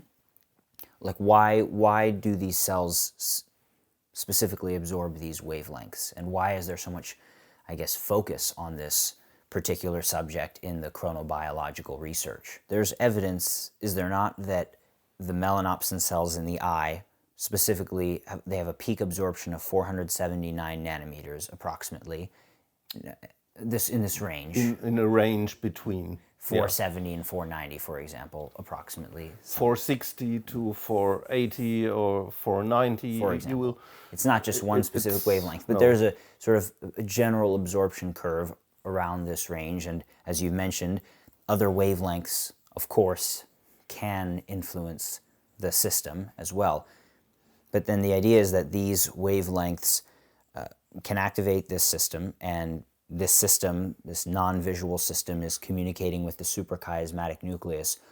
I'm just curious, why would the peak absorption be in this range from 460 to 490, for example, and not in the range of 420 to 430? Like, is it almost just chance, or is there a reason, from your perspective, why this range is the most impactful for chronobiology? There is a reason, but it's not scientifically correct to ask for that reason, because you just can describe and that it's like that, but anything else is mere conjecture or speculation. Could I ask for your speculation on this subject, even if we admit fully that it's not in the realm of science?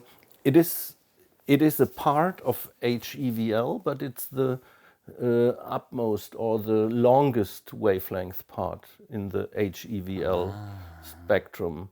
So we have to expect the least damage for the sensors. And again, within this HEVL spectrum, the long wavelength blue also is coupled or linked to the short wavelength HEVL. I see. And so, for example, in order to have access, visual access to the shorter wavelengths is something which has to be permitted or provided by some extra measures. For example, within our eye, we have this lutein pigment which absorbs plenty amounts of short wavelength light in order to protect the photoreceptor area from excessive reactive oxygen species. And right in the center of our macula, we have only sparsely found blue receptors. Right in the center of our retina, we have green and red receptors, but not that much blue receptors. In general, we have much less blue receptors in our retina. So if you would ask me which is the color with the highest degree of being informationally synthesized instead of being present on the signal transduction level, then it's blue or HEVL radiation. You described this to me one time. So the color of pants on which you're least likely to notice a stain would be something like jeans, the saturated blue. Blue jeans. Blue jeans, yes. Blue jeans specifically. And this is, or I meant you can also, you don't have to look at blue jeans. You also could look at the ready or whatever written words on your iPhone in dark mode. It's hard to see, to distinguish from the black background. And the reason for the analogy with the pants, as you explained to me, why it's harder to see a stain on blue jeans isn't necessarily just because they're dark, although they could be, but they could also be lighter blue jeans, it seems like, but it's because the brain is informationally synthesizing the image. When you focus on the stain, it kind of disappears. And when you look to the periphery of the stain, it kind of appears again. And this is comparable to weak intensity stars.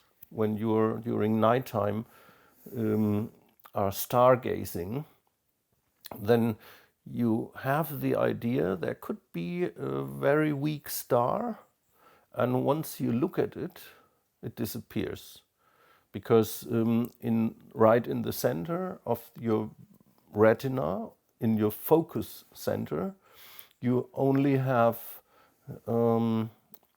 cones, and cones are much less sensitive to light, which means the weaker a light source, the less useful the cones are.